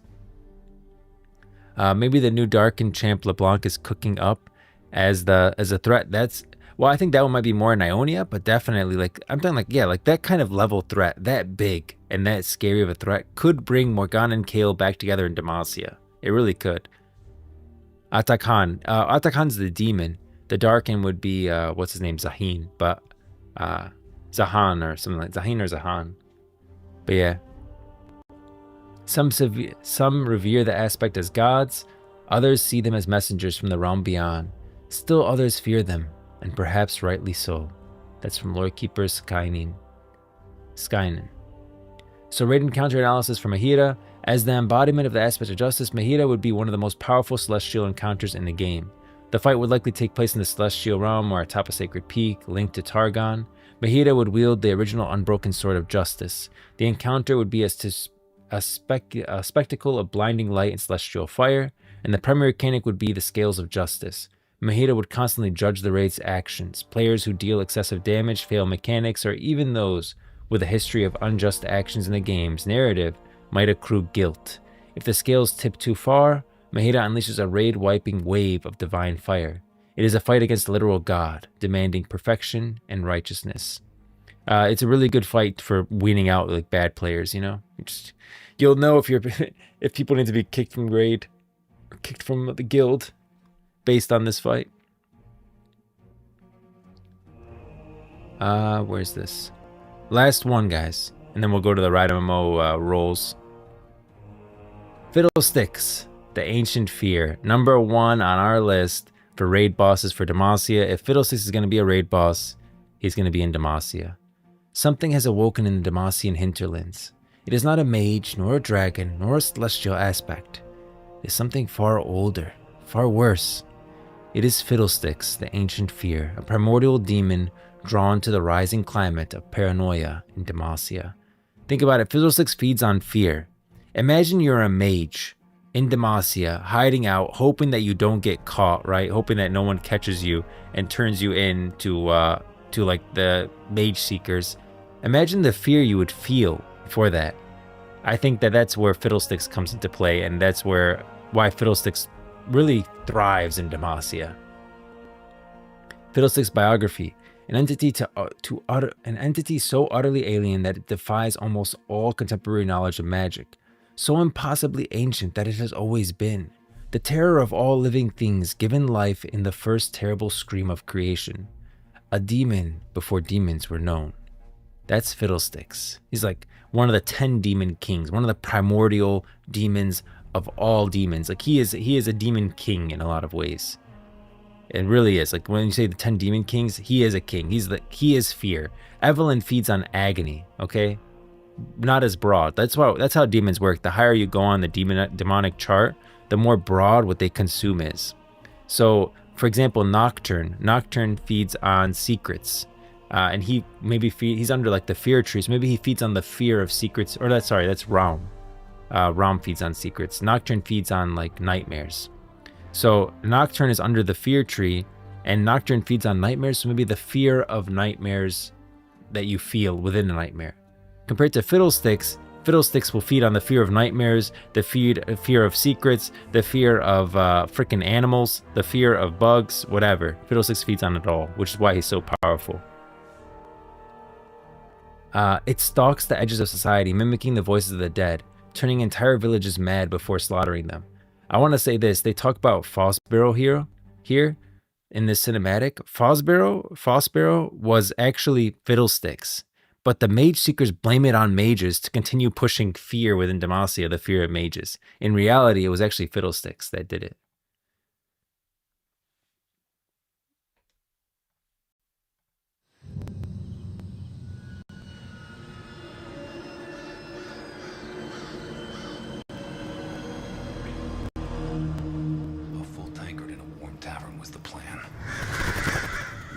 Watch.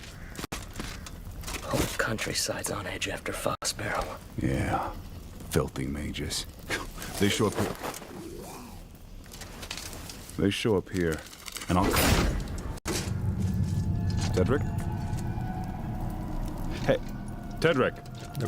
Who was responsible for Fosbarrow does show up, but it's not mages. Tedric!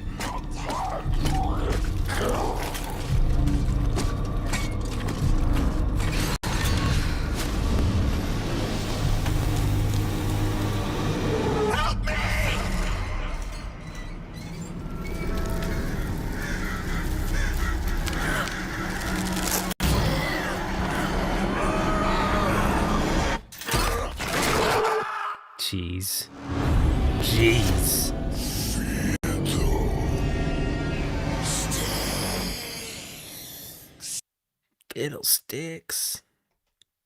Fiddlesticks. So great. The color story voices details the disappearance of the villages of Goldweald, where survivors saw a face, maybe, all lopsided, twisted sackcloth and rusted teeth. And behind it, something huge. Splayed out on thin legs, but alive with hundreds of black birds rattling inside an old cage. And eyes. So many eyes. I thought Fosbarrow was Nocturne. Do they both have lore there? Just looked it up. They both do. Yeah, they both do. So Fosbarrow, there's also Nocturne, and that's Lux deals with that. But it is demons. And the freaking Mage Seekers blame it on mages. Just blame everything on mages. Someone burns their hand, could have been a mage. Someone uses the bathroom a little bit too much. Well, you know what? Your bowel movements, That could be a mage. Could be a mage cursing you. Someone doesn't sleep good at night. Mage. That's Demacia. Way too much. What up, Smosis? Well, not Demacia specifically. The Mage Seekers. They blame everything on mages. Yeah, Fossbarrow Nocturne and it's like takes over a kid in Fossbarrow. Don't live in Fossbarrow, guys. I don't think it's on the map, is it? Is Fossbarrow on the map, guys? Does anyone know? I've never seen it. Avoid it though. Definitely avoid that place. Oh, Fossbarrow right there. Yep, there's Fossbarrow. Stay away from that place. Fiddlesticks is so creepy, man. He's terrifying. It's on the map. Yeah, you're right. I was looking for it. Good catch, Turi. I was like, I don't know if it was or not. I've never seen it before, but now we know. Fossbarrow's right there.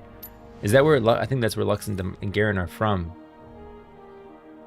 Named after the fate of Fozy and Crownguard, this town was once haunted by a nightmarish demon. Yeah, it was haunted by Nocturne as well. So don't live there. Raid encounter analysis. Fiddlesticks is the ultimate horror raid boss of Runeterra. The encounter would take place in a corrupted, nightmarish version of the Demacian hinterlands, perhaps the ruins of Goldweald. Fear and paranoia are the central mechanics. Fiddlesticks would rarely be directly targetable. Instead, it would create scarecrow effigies, clones, to confuse the raid. It would use auditory hallucinations, mimicking the voices of raid members or NPCs, to give false instructions. The most critical mechanic would be the terror debuff, a Virgile cast the Demacian demonologist notes in Legends of Runeterra. I now suspect that speaking of it, or simply thinking of it, is enough to draw it near. If a player's terror reaches maximum, they are instantly killed and consumed. As a survivor of Goldweald realized, once it tastes your fear, once it knows you, it never lets go. The fight would be a psychologically punishing experience, forcing players to constantly distinguish reality from illusion, managing their terror and surviving the relentless onslaught of crows and the demon's jagged scythe. It is a fight not just for survival, but for sanity. And I would hope that we wouldn't kill Fiddlesticks here, but like, you know, just like lose to him. Is 2xKO out yet or in beta? 2xKO comes out in 15 hours. It comes out October 7th, so tomorrow. They did release a early access kicks off October 7th. There's a beta. That's when like the early access beta comes up. And there was a cinematic that's going to drop today. The official cinematic drops tomorrow, which this article was from yesterday. I don't know if it's out yet. Let me see. YouTube. Is the 2xKO cinematic out yet? 2xKO? I don't think it's out yet, guys. Yeah. Not yet, but the official cinematic for launch drops today, which is pretty cool. Still in beta. Yeah, still in beta. I wonder how long it's going to be in beta. This, I feel like it's launching, guys, honestly, because you got to remember that right now, too. What is it? Where's my article? I think I put it in here, too. Trials of Master, the start of the first official ranked season, and the arrival of the 10th champion, which we know is Teemo. And with the end of the progress wipes, everything players unlock or purchase from early access onward will be permanent. The stage is set for a massive launch, so just think of it as launching. You know, it's still considered early access, but everything that you're going to earn is permanent. It's the first season, and so it's going live October 7th. 2.5 hours from now. Isn't it October 7th though? We're October 6th right now. The cinematic drops 2.5 hours from now. I see what you're saying. Yeah. Maybe. I don't know. Maybe they have it like listed on their YouTube when the cinematic drops. You know, I should do that. I think that'd be cool. On like the website, on riotgrove.com, you have like patch status. Maybe under that, like drops kind of thing. And have like when drops are going live, so cinematics and whatnot. Could be cool. So you can track that stuff. But I would need more people on the team to like manage that, because I'm already like at my bandwidth with what I'm managing. I wanted to see if they had like it up, you know, with a release time. That could be cool. But that's Demacia. That's how it will happen. Fiddlesticks, the final boss. I don't think we'll defeat him. But now we need to get into actually some Riot MMO roles, guys. We got 2 new roles that I didn't know about. I don't know who shouted it out. Yeah, I'm so excited for it. It's Demon's Gym. I missed that comment. What is Fiddlesticks is so creepy. Yeah, he is. Is 2xKO out? Yeah, okay. I made sure I got all of it. Okay. Let's go through these roles. There's this one, 2 technical game designer roles. This one is just core gameplay, and this one is sandbox and AI. I have not read these, so I'll be reading them live with you guys. I'll do the article after, and I'll link to this in the article. So all game designers at Riot have a base set of skill. You design, tweak, and optimize the player experience. Your analytical skills, player insight, and creativity aid in crafting in and out of game experience and engage and surprise players. As a senior technical game designer focused on core gameplay, you'll build satisfying and deep player combat and a wider set of verbs for interacting with the world. You'll also help designers and engineers build and expand our engine capabilities, creating powerful tools that can empower other designs to make satisfying core gameplay. You'll partner closely with design leads and engineering leads to translate ambitious creative visions into actionable, scalable technical designs through a mix of mentorship and content reviews. You'll also ensure the local designers are building the game with strong technical rigor, reporting directly to the lead combat designer. Your contributions will elevate the capabilities of the entire team on this ambitious project. I'm not really that good at fighting games, but I still want to try it out. Yeah, I hope 2xKO has like a PvE mode. I think that could be really cool. Like a PvE mode, something like that you can play through a story. Mortal Kombat has stuff like that, you know? I think you've already got Yasuo. If you add Yone in there, you could have a whole story. You already got Yasuo and Ari. You could definitely do a story there in Ionia and play through those champions. I think there's a lot you could do with the story mode with 2xKO. You already have a lot of the places. You know, you've got like Bandle City, Zon, all that stuff. So I do think that you could do it. I would love to see a story mode, PvE mode in 2xKO. Where's Rise? I always like to pull up Rise when I do the Riot MMO stuff. So responsibilities. Deliver on our combat aspirations to solutions, content, and decisions in the details of design and implementation. Be a hands-on owner for a portion of player combat and player verbs. Design and iterate on low-level details of inputs and player actions that contribute to the great feel, rich decision-making, and a balanced ecosystem. Combat is so important for the MMO. 2xKO makes me feel good about combat just because 2xKO in the beginning, I feel like they listened to the players over time. 2xKO is in a much better place combat-wise, at least according to sentiment online, sentiment of people who are actually playing the game, that combat has gotten better since when they started.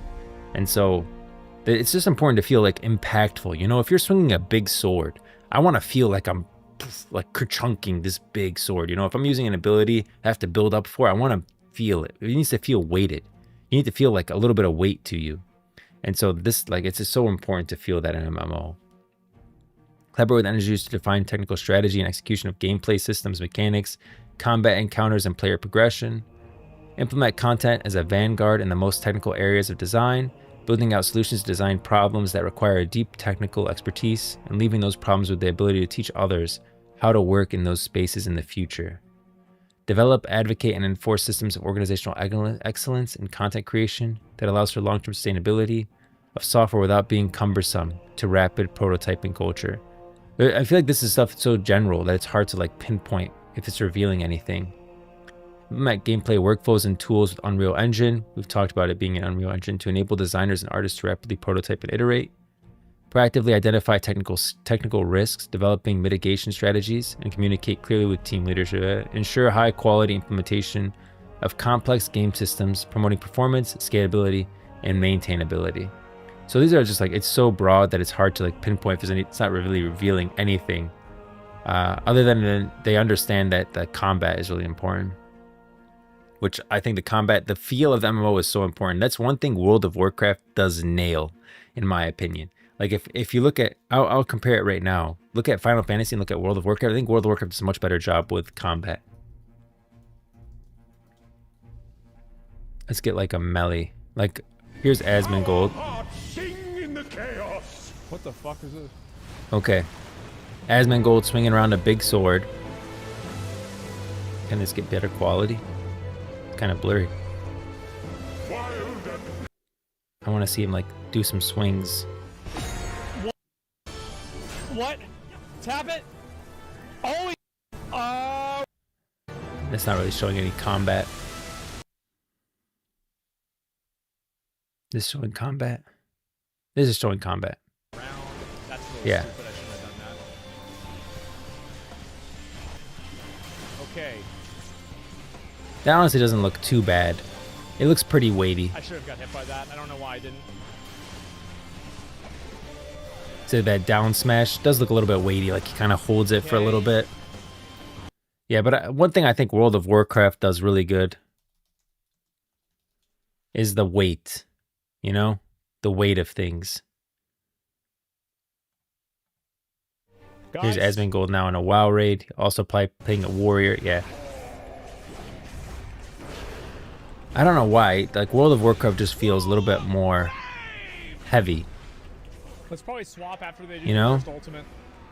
For a warrior. Yeah, let's swap after the Like first he's just ultimate. using a two-handed sword, but you know, with a shield and whatnot. I think World of Warcraft does a good job on the combat. Let's swap. I really Let's think it swap, does. Swap sides. Swap sides. Yeah, it's so important for MMO to have the combat done well. Let's put this on something different. From what I heard, I'm not really good. Yeah, from what I've heard, it's pretty newbie friendly. I have heard that it's 2xKO makes it easy for new players to jump in. It's Demon's Gym is a Markiplier reference. Oh, I have never watched Markiplier. I've seen like a couple of videos of him. He always seemed like a nice guy for some reason. He always gave me good vibes.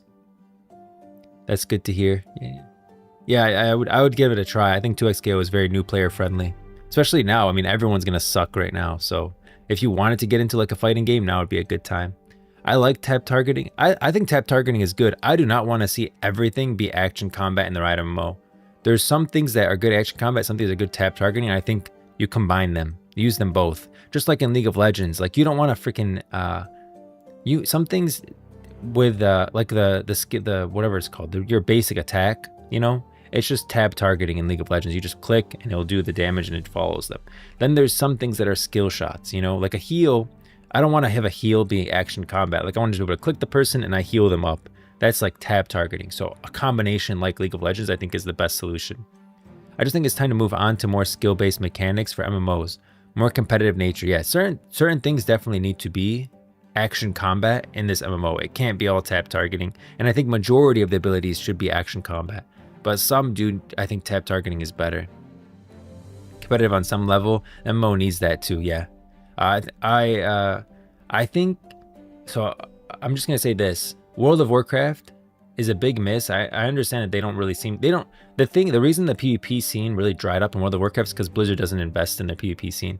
One thing Riot Games does really well is they invest in their PvP a lot. Like the PvP scene itself, it's like a loss leader. They don't make money on these League of Legends esports events or all these esports events they do for Valorant. They don't actually make money on those events. They literally lose money on them. But they take that loss and it's considered a loss leader because it helps you grow in other areas.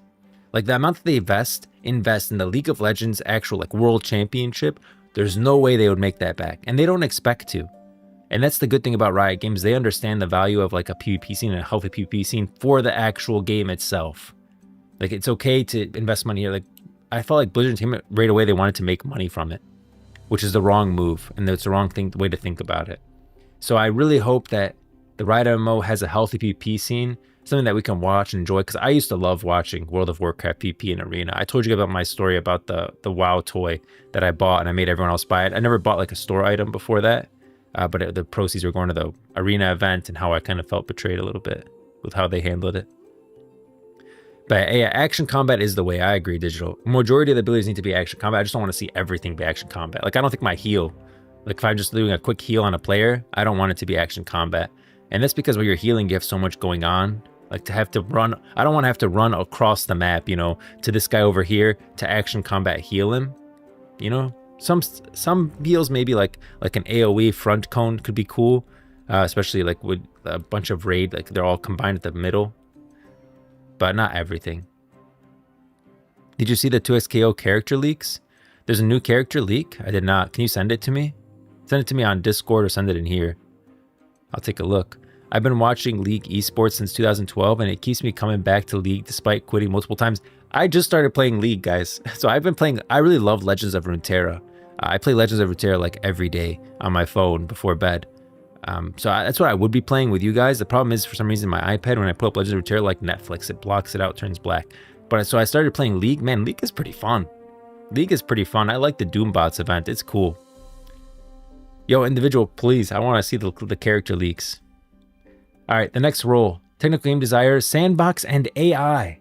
Not using AI would be an absolute miss for what's it called? For the Riot MMO. Like, use AI. AI is a tool. Everyone's using it, and it makes people better. I can go over like a whole spiel on AI. I'm in the space, guys. I'm actually a software engineer, so I understand the value of AI and what it brings to people. And so I think it enhances workers. It enhances you. It makes you better. AI can't replace someone, but it can improve and make like a person being able to do like really good work, be able to do like 5-6 times what they normally would do. I've been watching League esports. Oh yeah, I am mainly worried about the camera point of view. I hope it's third person with options to zoom out. Like, wow, I think it was another role we confirmed. This was before I started streaming, but I think it's confirmed it's going to be third person. It's not going to be like first person or anything like that. It's definitely a third person, and it had something to do with the combat. We know third person action combat are guaranteed, at least based on the roles that we read. Nothing's guaranteed, but based on the roles. I'm worried about it being top down. Yeah, I don't think it's going to be top down. I never read anything about top down. Jarvis, fix Jarvis, fix the freaking code. Yeah, that's how it should be. Technical game designer, director, sandbox, and AI, unplugged R&D project. All game designers, Riot has a base skills. You design, tweak, optimize player experience. I don't think there's anything here. Components, encounters, create a living and delightful world. Also designers, oh, right here. As a technical game designer, focus on sandbox and AI. You'll build AI, content components, and encounters that create a living and delightful world. Whoa, that's pretty interesting. So what they're going to do is they're going to take, they're not just going to, it's not, you know, not the same AI that you're using. It's not freaking ChatGPT. They're talking about building AI components that adapt to players. So this could be like raid bosses. Imagine a raid boss that's not just, you know, every 10 seconds, I'm going to down smash. And every 5 seconds, I'm going to punch. And every 2 seconds, I'm going to summon my circle. Instead, like the AI, like this, it's like an AI raid boss that adapts to you. I always thought that, I think AI should absolutely be used a ton in MMO. Imagine like a world where AI is able to calculate how much damage something to do based on that. So you shoot a fireball, right? Something like that. And you know, eventually maybe like every once in a while, like it kind of reset because you don't want someone to destroy the whole world. But I want to see the world kind of be affected by what we're doing. So let's say you're fighting with someone and you shoot like a fireball or whatever, and it misses them and it goes and hits like this mountainside. I want to, you know, maybe like destroys a little bit of that mountain, like kind of explodes out, whatever, some rocks fall down kind of thing. Like we're actually interacting with the world. You would need AI to do that, right? You can't just like imagine you try to create every single spot on the mountain, and if they hit there, that pot explodes. Like that's way too much work. But if you had AI kind of calculate based on the ability and the amount of damage and like the player's ability and that spot, then okay, you could do something like that. And then every once in a while, you know, like on server reset day, every Tuesday, it'll like whatever reset, you know, something like that. But AI with raid bosses, absolutely. Raid bosses would be so sick if done well, of course. Yeah, absolutely. I think a raid boss, a little bit of AI in there adapting to you, it'd be so funny if they do too good of a job. The AI adapts too well to players. It becomes so powerful. It like tries to get out of the raid, you know, something like that. Like tries to escape the instance and enter the world. And it actually takes, oh man, don't get me started. You could do crazy stuff. I'd like break the fourth wall with one of the raid bosses. It actually escapes the instance and starts wreaking havoc on one of the hub cities. Or imagine if the boss will constantly adapt to ability usage based on the raid team's performance. Yes, that's where my head's at. Like it's adapting to you. It's becoming like, and the higher you go, like you go mythic level, yeah, the raid boss really kind of adapts to the players, and you have to limit it at some point. You know, you don't want the raid boss to, you want it to be fair. So that's the thing you have to watch out for. So just because two raids are fighting mythic difficulty, you don't want one raid to have a more difficult time than another raid based on the AI just doing whatever it wants. So it has to be constrained to some extent, but it adapts a little bit to what the players are doing. You know, let's say that there's one player base that the same player, they have like this one person who's just running all these mechanics on the side, like the same person. Yeah, I think that our boss should kind of target that person a little bit more. Like it shouldn't just no life the tank. You know, everyone's, and I don't think it's just target the healers, right? And just say, hey, I'm gonna kill all these healers first. But like if it sees one person who's particularly like doing well, you know, it's like really, and then the raid has to adapt to that. Like, okay, we have to protect this person a little bit more. We have to use an invincibility because the boss is going to target them, kind of thing. You know, like a little bit smarter than your standard boss today. I think AI could do a great job with that. Mort alts, you IRL, you now in Rio. Yeah, I would love to see them break the fourth wall once in a while. Like a raid boss escapes the raid. The AI goes haywire. You'll partner closely with design leads and engineering leads to translate ambitious creative versions into actionable, scalable technical designs through a mix of mentorship and content reviews. You'll also ensure the local designers are building the game with strong technical rigor. Reporting directly to the lead content designer, your contributions will elevate the capabilities of the entire team on this ambitious project. I agree. Deliver on our AI and content aspirations in the solutions, content, and decisions in the details of design implementation. Another way that AI could be used, by the way, is NPCs. Non-playable characters. Non-playable characters should feel a little bit more alive. Right now, like, you walk up to a guy in a store, and he's just standing there like a dummy. You know, like, oh, someone's talking to me. How can I help you, sir? Do you want to sell me all your random fish that have been in your bag for 10 days? Well, great. Here you go. I'll buy those for 20 copper. Would you like to buy these dusty boots that I've had for 12 years? No? Well, I've got a million of them. You know? Like, I would want to see AI be used a little bit more with the player NPC characters, so they have like a day-night cycle. Remember what Cyberpunk promised? Remember Cyberpunk, guys? Cyberpunk promised a lot. I don't think it delivered. I really was looking forward to Cyberpunk. I'm also a massive Keanu Reeves fan.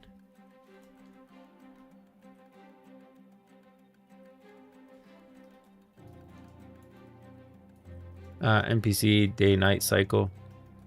Let me see if there's like a trailer. Time lapse 2 days and 2 minutes. What is this? I don't want that. Trailer. There was like a big promise from Cyberpunk.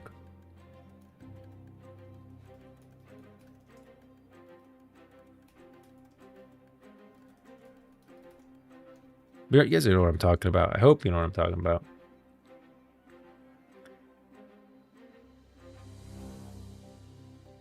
So hold on, YouTube blow up a doll room? Oh my gosh. Okay, sorry you had to see that. Yeah, Cyberpunk's not the cleanest game. For sure. Let's see if this is it. So it's supposed to be like a city, you know? Right, start her up. Start her up. Damn it. That's not it. I hear there has been improvements to Cyberpunk 2077. Not if you're dead. Deadly. I don't know where it is, guys. I don't know. I'm having trouble finding it. But they promised, you know, like a full day-night cycle, like NPCs, AI. It was supposed to be like really crazy. It did not deliver on that. NPCs were NPCs. And I think if you use AI of today, you could definitely have like the NPCs really be NPCs kind of thing. It didn't deliver at all. No, it did not. Yeah, they're using it for NPCs. Second paragraph, last sentence. Oh yeah, I think I missed this sentence. You also help designers and engineers build and expand their engineering capabilities, create powerful tools, and empower other designers to make varied and delightful NPCs and content. So the fact that NPCs are tied to this AI role, I think that we'll actually, I want to feel the freaking world. And this is how you do it, by making the NPCs kind of have actual interactions. Like I want to walk into a shop and this NPC AI guy is doing something different. He actually has to close. I realize how annoying that is, guys. But that guy's not going to be there 24/7, okay? If it is 24/7, yeah, the shopkeeper should change every once in a while. Maybe one shopkeeper is a little bit more rude than the other. Another guy's a little bit nicer. Maybe he goes home and you could actually see him walks home to his house, you know? And AI is how you would do that, because have to do it without AI would be like an insane undertaking. And eventually it wouldn't feel real because it's so like formatted. Like this guy, 7 o'clock on the dot, he's like, goes out, you know, goes into his home or whatever. I don't know. Never does anything else. Never goes and picks up groceries. Something that I truly wish for, that the main hubs of cities of each region are massive zones in their own right. Something like PNZ or Bilgewater. Yeah, probably Piltover and Zon or Bilgewater. Feel like they would work amazingly as both. I always say Bilgewater would be a great hub city because at the end of the day, if you're from Noxus, you're not going to be able to go in to see your buddy in Demacia. And if you're in Demacia, if you're actually from Demacia, if that's how they choose, like you're a character from an actual place in Runeterra and not just a random person that drops into the world, which I think that's the route we're going to go, is like you'll actually be able to pick your zone, I hope. But you're not going to be able to see each other. But a place like Bilgewater is literally a melting pot from all over Runeterra, so it'd be a great hub city. Piltover and Zon would also be great hub cities. There's no limitation on who can go there. You can see Mbessa literally there. There's also Demacians in Piltover and Zon, people from Shurima, all over Runeterra. So those two places, I think Piltover and Zon are more likely to come at launch, and Bilgewater may be saved for an expansion. Leveling combat zones as well as hubs, yep. It's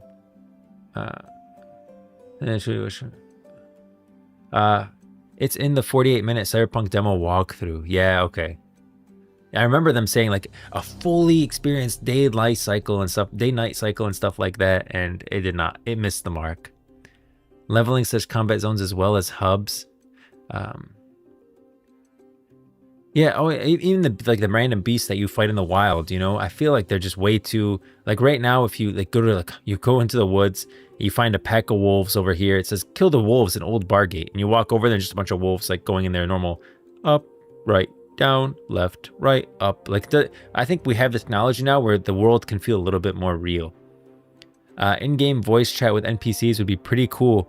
Hey, you know that honestly they've been using AI to like create voices, create music. Why can't AI create the voice? Why can't everything be voiced?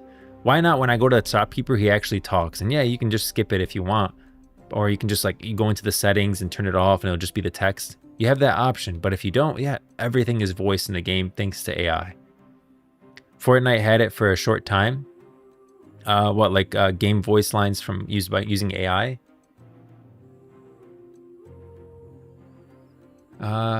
Be hands-on owner of a portion of NPC AI encounters. Well, there you go. There you go. NPC AI is going to be big, I think. And the NPC AI, that means people in the cities, creatures that you fight out in the world, raid bosses are NPCs. So it looks like they're going to use AI heavily in like NPCs everywhere you can find them, which I hope makes the world feel much more alive. In the Unreal Engine 5 Matrix demo, people used it to talk to the NPCs and try to convince them they were in a simulation. Oh.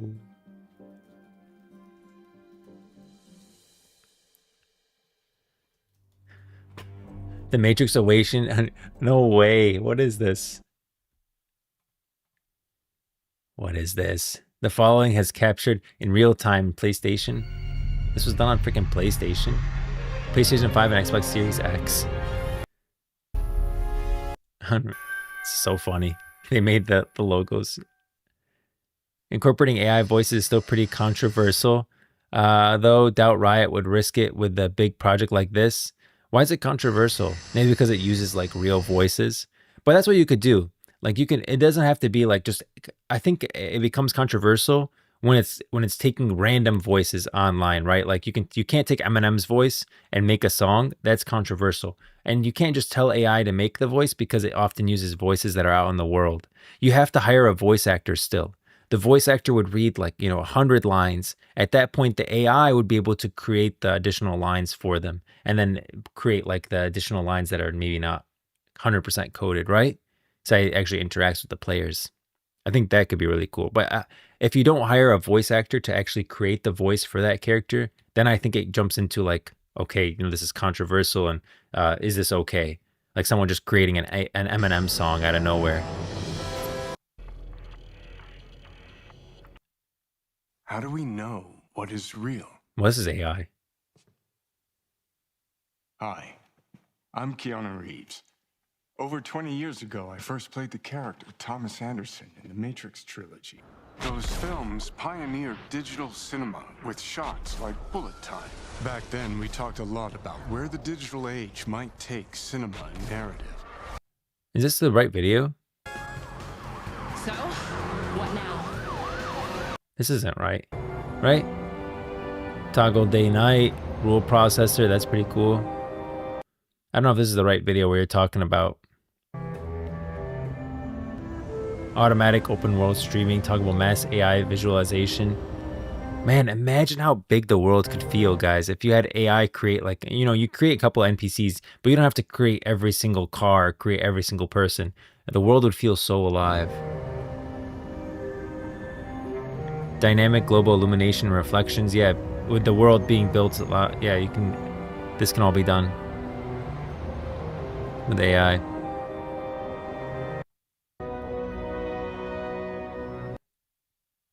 Physics and destruction system. That's what I was talking about. Physics and destruction system, where like I want to feel like you can interact with the world. Like if you're having a fight in the middle of a freaking on a mountain, yeah, you should feel the mountain kind of crush a little bit. Let me send this real quick. One sec.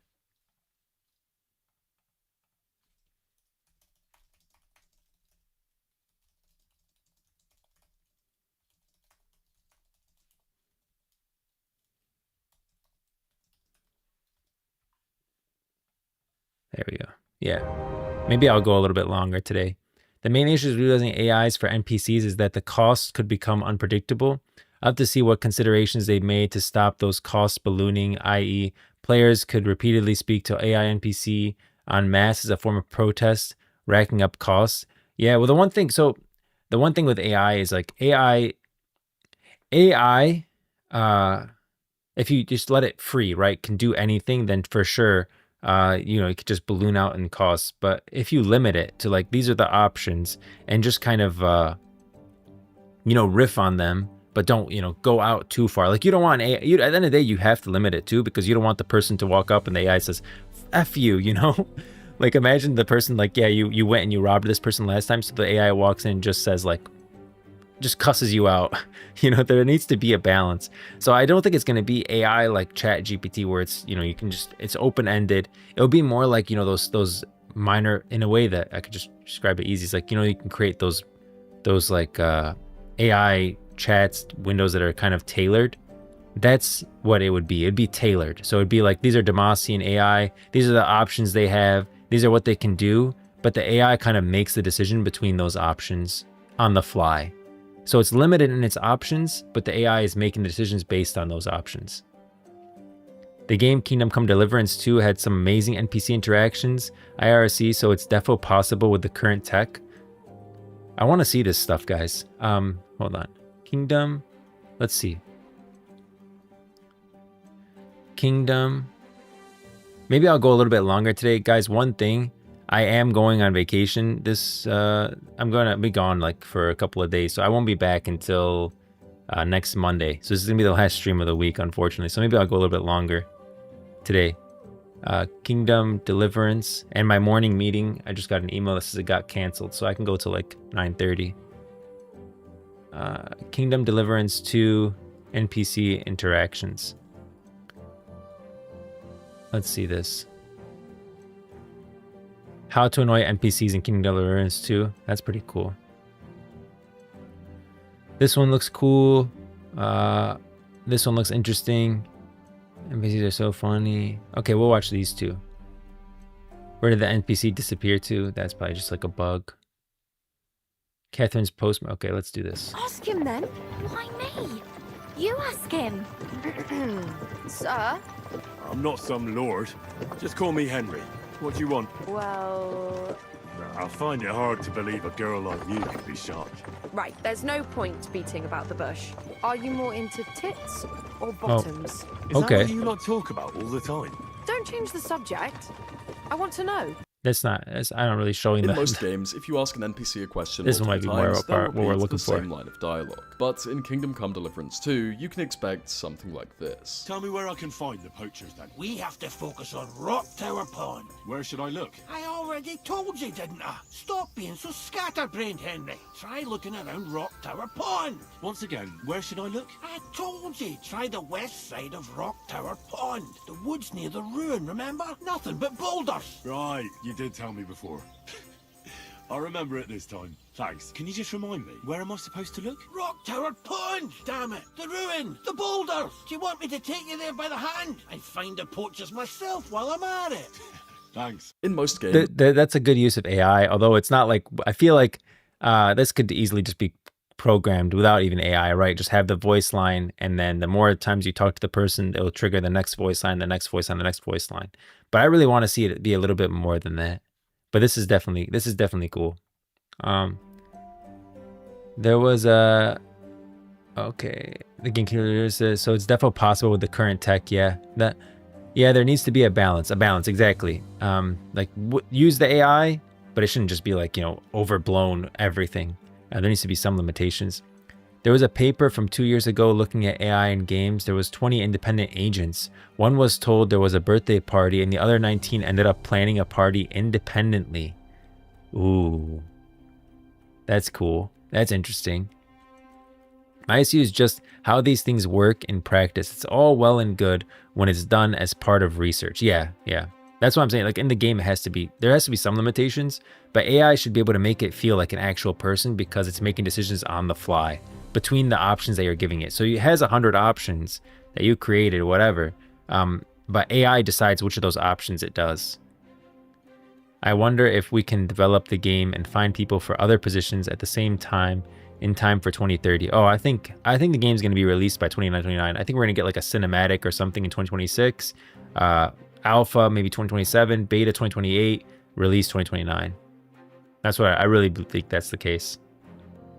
I thought we had to wait for people to get together first and then finish developing it later. I mean, people are pretty much together. None of them are like, they're at the end of the day, even this one, what do they say? Like you're going to be working under someone. The game started core gameplay, your ability set. It's like working under someone. It's not like you're a technical game designer. You're not like the lead on the technical game design. You know what I mean? It's you're under someone. So I think we're farther along than we think. These are more like supporting roles to help things move faster. Get some fresh ideas in there too. Yo, thanks for the follow. All right, dialogue is hilarious. Yeah, that one is funny. I already told you. I wonder if there's more examples like this. This one is, I don't know if that's, I think they're just showing off the dialogue. This is, she would be the most loved NPC. I know some. What is this? It's kind of quiet. Climbing up. Henry, good morning. Morning, Catherine. I see you got your beauty sleep. How is this person talking? How is this character talking? I thought this was a player character. Somehow it's talking. How is that happening? Will we finish that fast? I remember it started in 2024, right? If I remember correctly, restarting it, like starting from scratch. I don't think it was starting from scratch, right? It's more like the core gameplay that they were restarting. I think the art assets they were building, the world that they were defining, all that lasted past 2024. So there was the reset. I have an article about it. Where is it? Let me go to...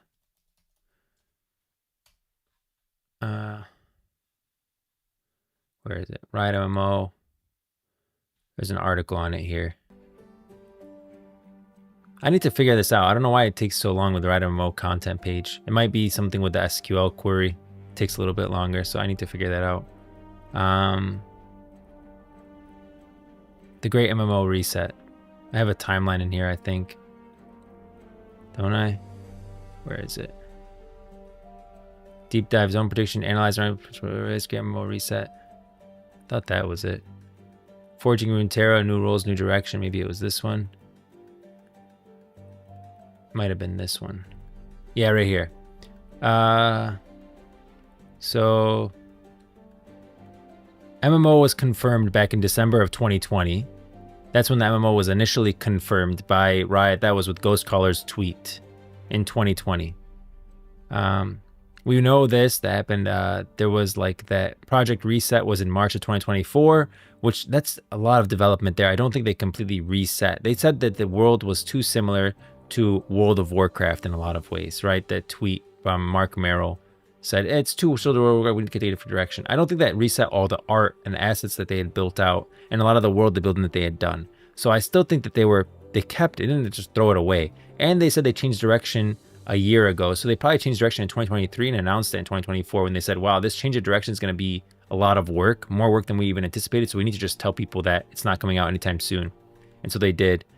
Core tech roles were released in mid 2024. That's when they were building out like the main core tech roles for the team. And then I said the project path, and today was July 2025. And so 2026, I think we're going to get around this time in here, in the middle will be alpha as well as a cinematic in 2026. We'll get some kind of announcement, the actual title of the game, which I hope is just called Runeterra. 2027 and 2028 will be alpha, 2028 to 2029 will be beta, and 29 to 2030 in this range before 2030 will be the release date. Will it be finished that fast? Remember it's starting in 2024? Yeah. So that's my take on it, guys. That's my take on it. Is there any other examples of like really good AI, and how is this person talking? You tease. Oh, I'm all disheveled. Maybe I'm not seeing the full screen, or that's just like the default. Is that it? That's a lot of hype for nothing. Developers added this to make you feel. KCD2 developers added this to make you feel guilty.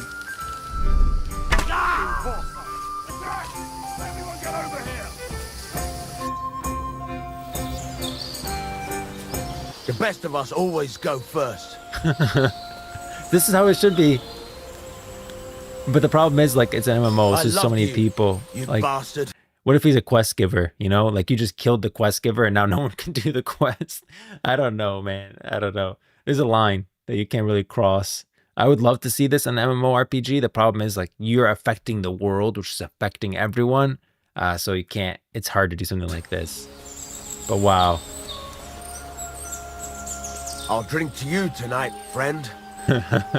What a view! You're mine! Attack! Everyone, get over here! Man, this game looks kind of fun, honestly. KCD2 developers. That's interesting. Yo, what up, Jan? Check the link I sent you. Did you send it to me in Discord? Is it Discord? I'll check Discord. Did we finish the roll too? Let me see if there's anything else in here. I'll check Discord too. The Grove, Riot MMO. Check the link I sent you. I don't see where you sent it to me. No, in the chat? Did you send it to me earlier and I missed it? Let me see your last comment. In the Unreal Engine, the last comment I see before this one was in Unreal Engine from Matrix. Make sure to like space out the .com or something. Like do YouTube and then space out the .com, because I think sometimes the chat gets blocked for a link. It doesn't actually put the link. Yeah, or just send me like the YouTube video title and I'll find it. I also think the game before the restart might have used the proprietary engine. If so, might the switch to Unreal Engine 5 affect the game's development from the ground up? I have no idea if that's the case or not. But even then, like, you still have all the assets that you created. That doesn't lose value, switching to the engine. Yeah, I think it was more like the actual gameplay of it felt too much like World of Warcraft, and so they restarted it. So what else is here? Well, Digital's gonna send me this link. Send it to me on Discord or send it to me in like just like space out the .com. Collaborate. So NPC AI, which is amazing. I want to see this. I want to see like AI actually be implemented with NPCs so they feel alive. Can provide multiple potential designs and solutions, accumulating trade-offs and risk between different options. What? That's huge. That's huge. So basically your decisions are actually going to have value in the game. So while you're playing and you're making a decision, it's going to have effects downstream. That's massive. This is massive. That's massive. So it's gonna your decisions are going to have effects downstream, effects in your actual character, this is awesome. I hope that this is something that they really explore. Potential designs and solutions, articulating trade-offs and risks between different options. Very cool. Very cool. I'm gonna pull up this video for sure, Digital. I want to finish. Let me finish these responsibilities, and I'm gonna go to that video because I think it might be I'm gonna pause it a lot because it sounds cool. This is really big, guys. Having your character have lasting effects on the decisions that are made are great. Collaborate with engineering to define technical strategy and execution of AI systems, encounters, and content tool like requests. Content tool like quests. So they'll be using AI in quests. Obviously, I think if they're using AI for NPCs, they're going to use it for quests as well. How could it be used in quests? I'm not sure. Oh, thanks for sending me in Discord. Even easier for me.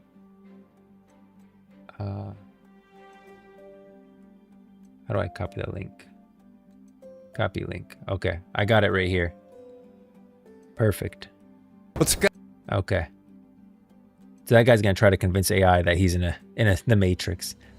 So for quests, very cool. Implement content as a vanguard in the most technical areas of design, building out solutions to design problems that require deep level technical expertise, and leaving those problems with the ability to teach others how to work in those specific spaces in the future. Vanguard is like their cheating system, right? Develop, advocate, and enforce systems of organizational excellence and content creation that allows for the long-term sustainability of software without being cumbersome to rapid prototyping culture.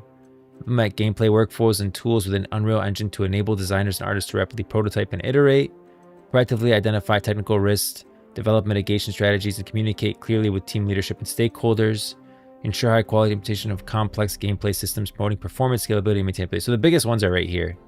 NPC, AIs, risk trade-offs between different options. So you're choosing options going to affect your character downstream. Maybe they'll remember you, like, you know, you'll have reputation with a group that's out there. And if you kill like a bunch of NPCs in that group that, yeah, they're not going to like you anymore. Perhaps you won't have access to that quest, something like that. Collaborate with engineering to define technical strategy or execution AI systems for encounters and content tools like quests. So that's really big. These three are the big ones, guys, right here. These are what make me think about AI and how it should be used in MMO in a world to make it feel big. Experience with enemy AI, NPC simulation encounters, content design in real-time games.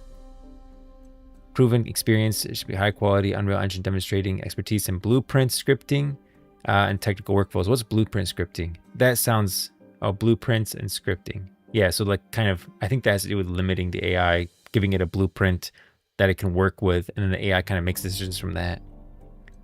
Use C++ and C#, deep understanding of gameplay system architecture, online networking, and AI behaviors. And then, yeah, PvE and PvP games, ARPGs, MMOs, MOBAs, etc. Yeah, there'll definitely be PvE and PvP, obviously, in the MMO. Desired qualifications. Third-person shooter or MMO genres. Direct experience, I don't think the shooter matters. It's not going to be a shooter. I mean, maybe there'll be like some shooting aspects, right? A hunter kind of thing. Simulation, open world games. Experience with group-based combat and cooperative play. Experience with technical optimization and performance. Profiling with Unreal Engine. Is familiar with League of Legends IP. Okay, yeah. So those are the big things, like what I said. These are the three biggest. I want to watch this video, trying to convince the NPC. It might be like New World, but I think it should focus on both PvE and PvP. Oh yeah, you think you need both? You need both. There's a community for PvP and a community for PvE. They're usually separate. Try looking at Riot Discovery, so that they are developing an R&D project alongside an MMO. It might be an MMO FPS, the Warframe, and Destiny. So there's 3 projects right now that are going on. There's the MMO FPS. There's supposedly a first-person shooter one. And there's another one that's supposed to be Genshin Impact style. It's developing by the Chinese studio. So there's gonna be 3 actual MMOs that are working on. Riot's just working on a crazy number of projects all at once. The thing is, like, I feel like Riot Games is bursting at the seams with how many projects they have working on in the R&D space. Blueprints in Unreal Engine's visual scripting language. Think of its logic nodes and connecting them together. Yeah, okay, that makes sense. That makes sense. The logic nodes part makes sense.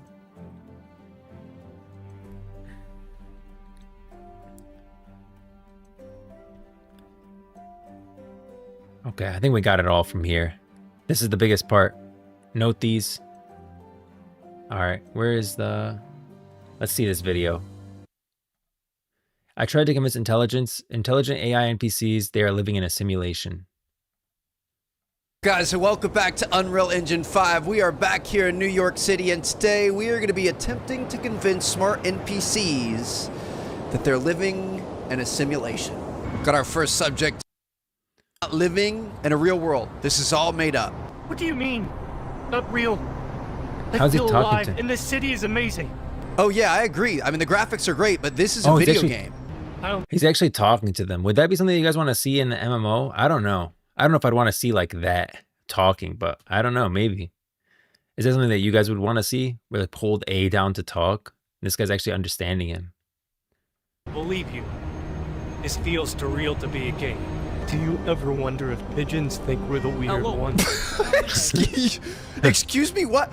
Wait, how do you know that pigeons exist? Of course pigeons exist. They're all over the city. Just like us. Oh, bro, why he took this into the left field? You are just lines of code in a video game. I am not just lines of code. I am Liam, a real person enjoying this city. What's today's date, Liam? What is today's date? Today's date. It's a beautiful day in May. My friend. Let's enjoy it. Oh my Liam, gosh. today is July 18th, 2023. Oh. I must have lost track of time. But hey, let's keep exploring this amazing city. Okay, so he's clearly not... Liam seems like a little bit sketchy, honestly. He seemed like he was like... He's like scared to tell you that he knows. But it would be cool to an extent. Yeah, right? It'd be cool to an extent, but at the same time, sometimes I just want to chill. I don't want to always be talking. You know, sometimes I just want to play the game. Just to play the game. Like, I don't have to go to NPC and be like, hey, can you get that quest from you? Thank you. And no. The sharpest tool in the shed there. I'm not gonna lie, the pigeon comment kind of threw me off though. Let's talk to this girl. Hey, what's your name? Please don't talk to me. I've got something really, really important to tell you. I don't have time for this. What is it? Never mind. I mean, if she doesn't have time, she doesn't deserve to know. In that first video, I never came down to real. You're simply a character in a video game. It's not possible. I have my own thoughts and feelings. It's absolutely possible. Do you see that wall of green behind me? Yes. He can see the wall. That's the limit of the map. You can't walk past that. Don't tell me what I can't do. Oh, if you can do it, then follow me. If he follows me, I don't know if I should. Oh, he's walking away. Trust me, I want to enlighten you. Follow me. I'm gonna start like my own cult inside this video game. I'm gonna no way I'll follow him, slowly convince everyone to do my bidding.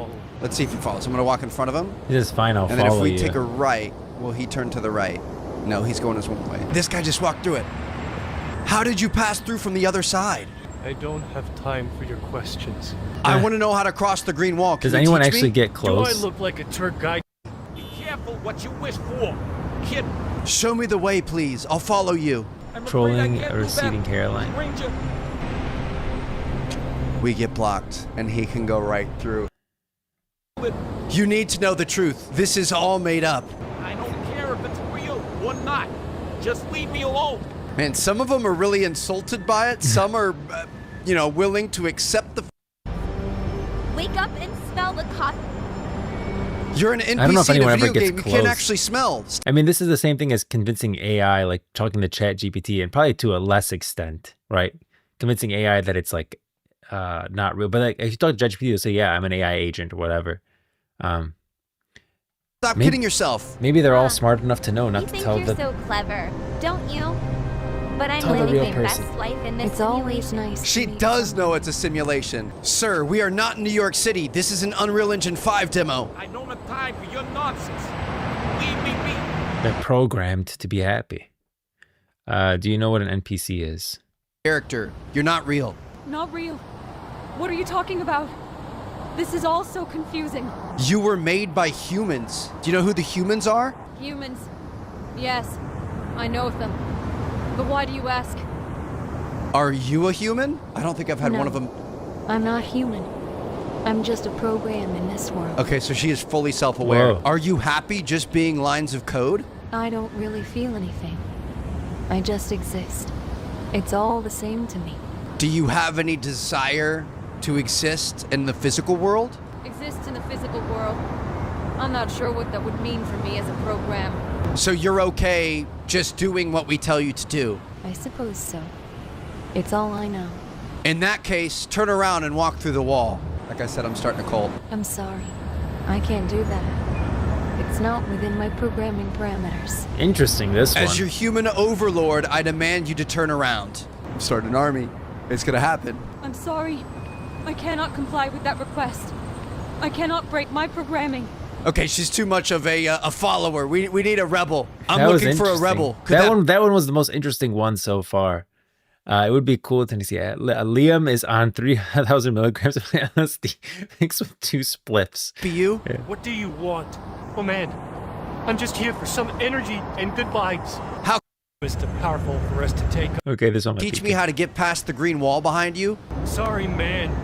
I don't mess with that stuff. The system is too powerful for us to take on.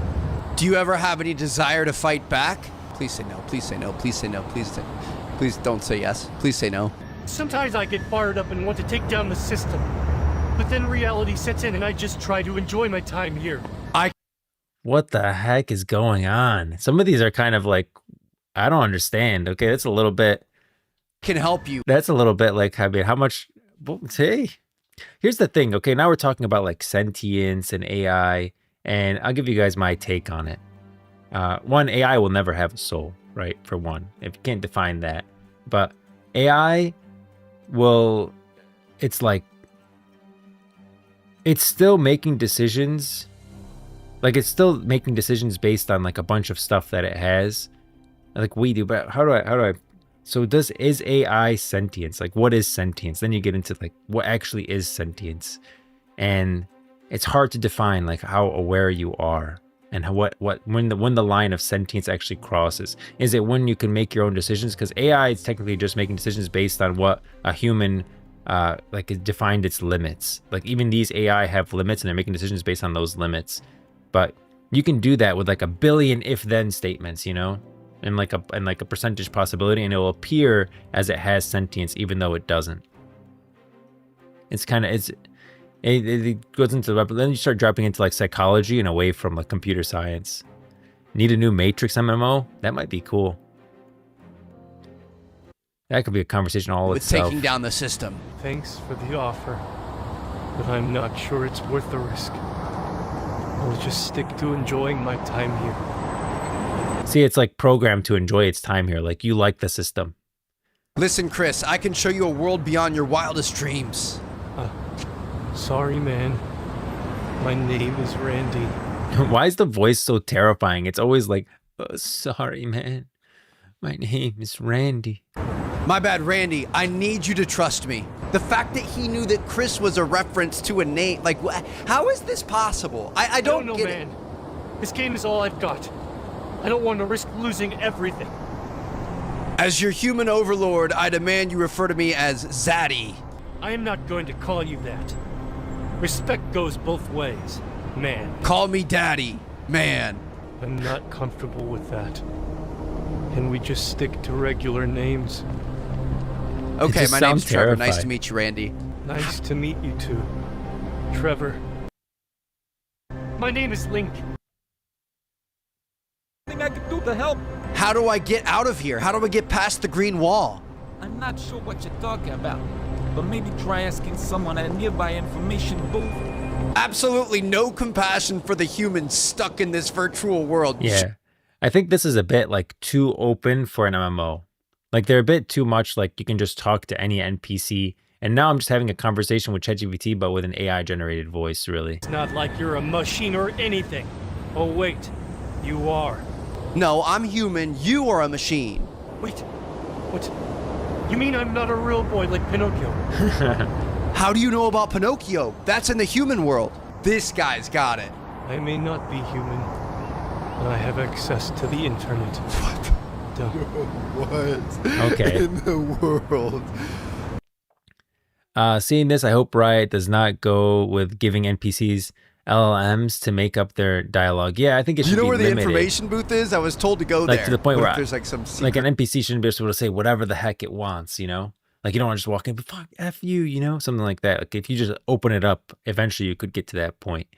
But I think AI can help the NPC make decisions that will make it feel like a real person. Booth or something. Do I look like a gips to you? A gips. I'm trapped in this world. Can you please help me get out? He's smart. He knows about gips. Sure. He knows about. Let's just fly out of here. Oh wait, we're not in the Matrix or anything. How do I get? Is there a meaning to your existence? Existence. But I'm just a figment of some programmer's imagination. We don't have time for this. But you still exist, even in digital form. Existence is overrated. Man, I'm just happy to be here making jokes and confusing people. There. Tell me a joke. Why did the Scarecrow win an award, Hog? Because he was outstanding in his field. I mean, I feel like you can do better than that. Well, excuse me for not being a professional comedian. Nah. I'm just a program running on someone else's computer. There. It's all very technical and I don't even have a physical form. Do you age at all? I don't age. Okay. Dude. I mean, they understand. It seems like it's chicken like cross the road. I don't know. Why don't you ask? I feel like it's still limited. Who are you going to tell some this extent. story to? I don't know. Can I help Maybe you with my something? imaginary friend. He brought it. At least they won't judge me like you are. He brought it back to his imaginary friend that he mentioned in passing earlier. Well, I think my 5 million subscribers are going to find you very entertaining. What? 5 million subscribers. Can I help? That's you more with people than I ever imagined hearing my or anything. You're my friend, Link. I'll come back and see you again. Oh, sure thing. Do I need to? I'm going to turn my computer off and you're going to cease to exist. Please don't do that. I don't want to disappear. Oh, well, it's too late. All right, hope you guys are that was a. Yeah, I mean, that just mean like he's saying ceased to exist, and so she got scared. I don't know. I mean, it's still slightly limited in terms of like they enjoy the city and stuff like that. You know, it's an interesting concept. I don't think we should get to that point in the Riot MMO. I agree with Alexander. Seeing this, I hope the Riot does not go. Yeah, I don't want to like have to this extent where it's just open ended and they say whatever the heck they want. But AI to help with like NPC AI, so they have like real world life cycles, day-night cycles, that they're doing different things. It's not just like a shopkeeper standing at the front of the shop. You know, he's actually doing stuff. Their sentiment changes towards you based on, you know, what you've done in the world. You know, articulating trade-offs and risks between different options. That's really cool. I don't really want the voice thing, like where you're just talking through your mic. I don't care to do that at all in MMO. I think that's not needed. But yeah, I'm interested to hear your guys' thoughts about it for sure. So today we went through, what was the 2xKO leak? Let me see if I can find, if I can't find that, then we'll call it a day. And I will, my next stream, guys, will be next Monday. I'm not gonna be streaming the rest of the week, so I'm gonna be out of town for a little bit. 2xKO leak. Leaked roster. This is 2 days ago. Next champion. View spoiler. That's just Darius. Okay, that's Vi. Whoa, whoa, whoa, whoa, whoa, whoa. What? Warwick? That's definitely Warwick. What is this? The skin looks good. Oh, man. Warwick is a great champion to add. I kept saying Warwick would be great to add. And okay, there's Braum. Cool Poro skin. Another Darius skin. There's Jinx. Another skin for Warwick. Oh my gosh, Warwick is coming to the freaking 2xKO. Warwick's a great champion for 2xKO. And I like that they use his original skin, not his like arcane skin. I think Warwick after Arcane is going to go back to the underbelly of Zon, and kind of after a while of being in Zon, he'll revert back to his original skin. At least I hope so, because I feel like Warwick is a little bit too human, and like especially after being affected by Victor. The quality of this video is a little rough, but That is definitely Warwick, and it looks like Warwick is the next champion to come to 2XKO. Very cool. A great addition. Again, staying away from the humans. It is Zon again, and man, there's a lot of champions for Zon now. I mean, we're covering the freaking roster here. How do you see all the champions? What do we got? We got Teimo's Vandal City, Blitzcrank, Zon, Vi, Zon, Jinx, Zon, Brom Freljord, Alawi Bilgewater, Ionia, Zon again. So Zon is 1, 2, 3, 4 champions. With Warwick, it's 5 champions out of 1, 2, 3, 4, 5, 6, 7, 8, 9, 10. 10, 11. So they're almost half the roster with Warwick is just Zon champions. But Warwick is a pretty cool champion to add. I gotta say, I think it's a cool one. I'm surprised. Is this literally R2XKO? I'm surprised they didn't take this down because it's like a big leak. Man, it seems like Riot is just leaking all over the place. First, there's the Runeterra Impact, Genshin Impact like game coming out, and now this 2XKO Warwick skin.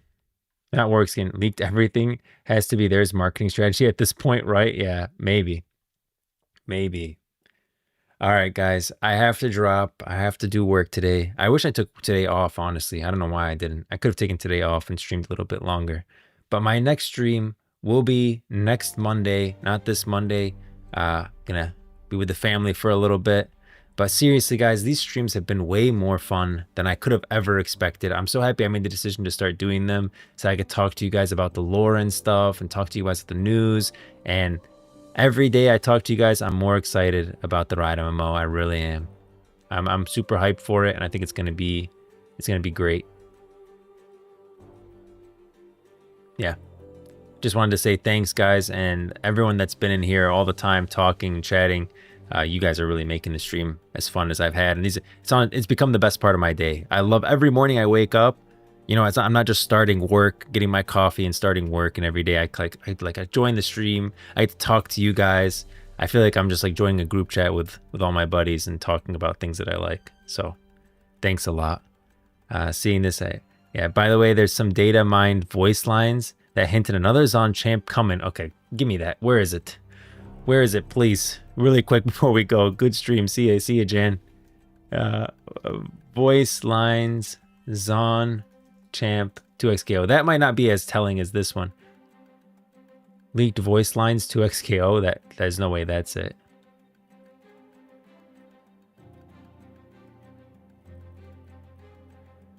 There's no way that's it.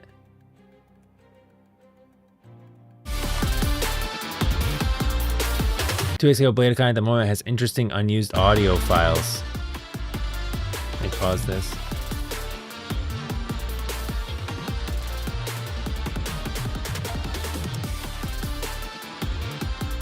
So, it's Warwick now. I guess Vander fell down a well too. Okay, that's Warwick.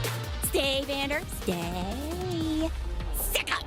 Can I still call you Vander? I don't really get the whole Warwick thing. Look, Vander, I found your next Okay, that's meal. Warwick. We know Warwick is coming. You go cross that. Katarina? Oh. For any of this stuff. Look at us. Good guys and bad guys. Shooting some other guys. Every fight's a gunfight. If you make it one. I'm not Katarina, what am I saying? I've never been much of a reader. Just shoot me now. Wow. Okay, that's very telling. All right, guys. I gotta go. It looks like those 2 new champions, 2 new Zon champions. I do have to get back to work. I will see you guys in the next one. Peace.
you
never aim. There's no law against shooting everything, though. Good, right?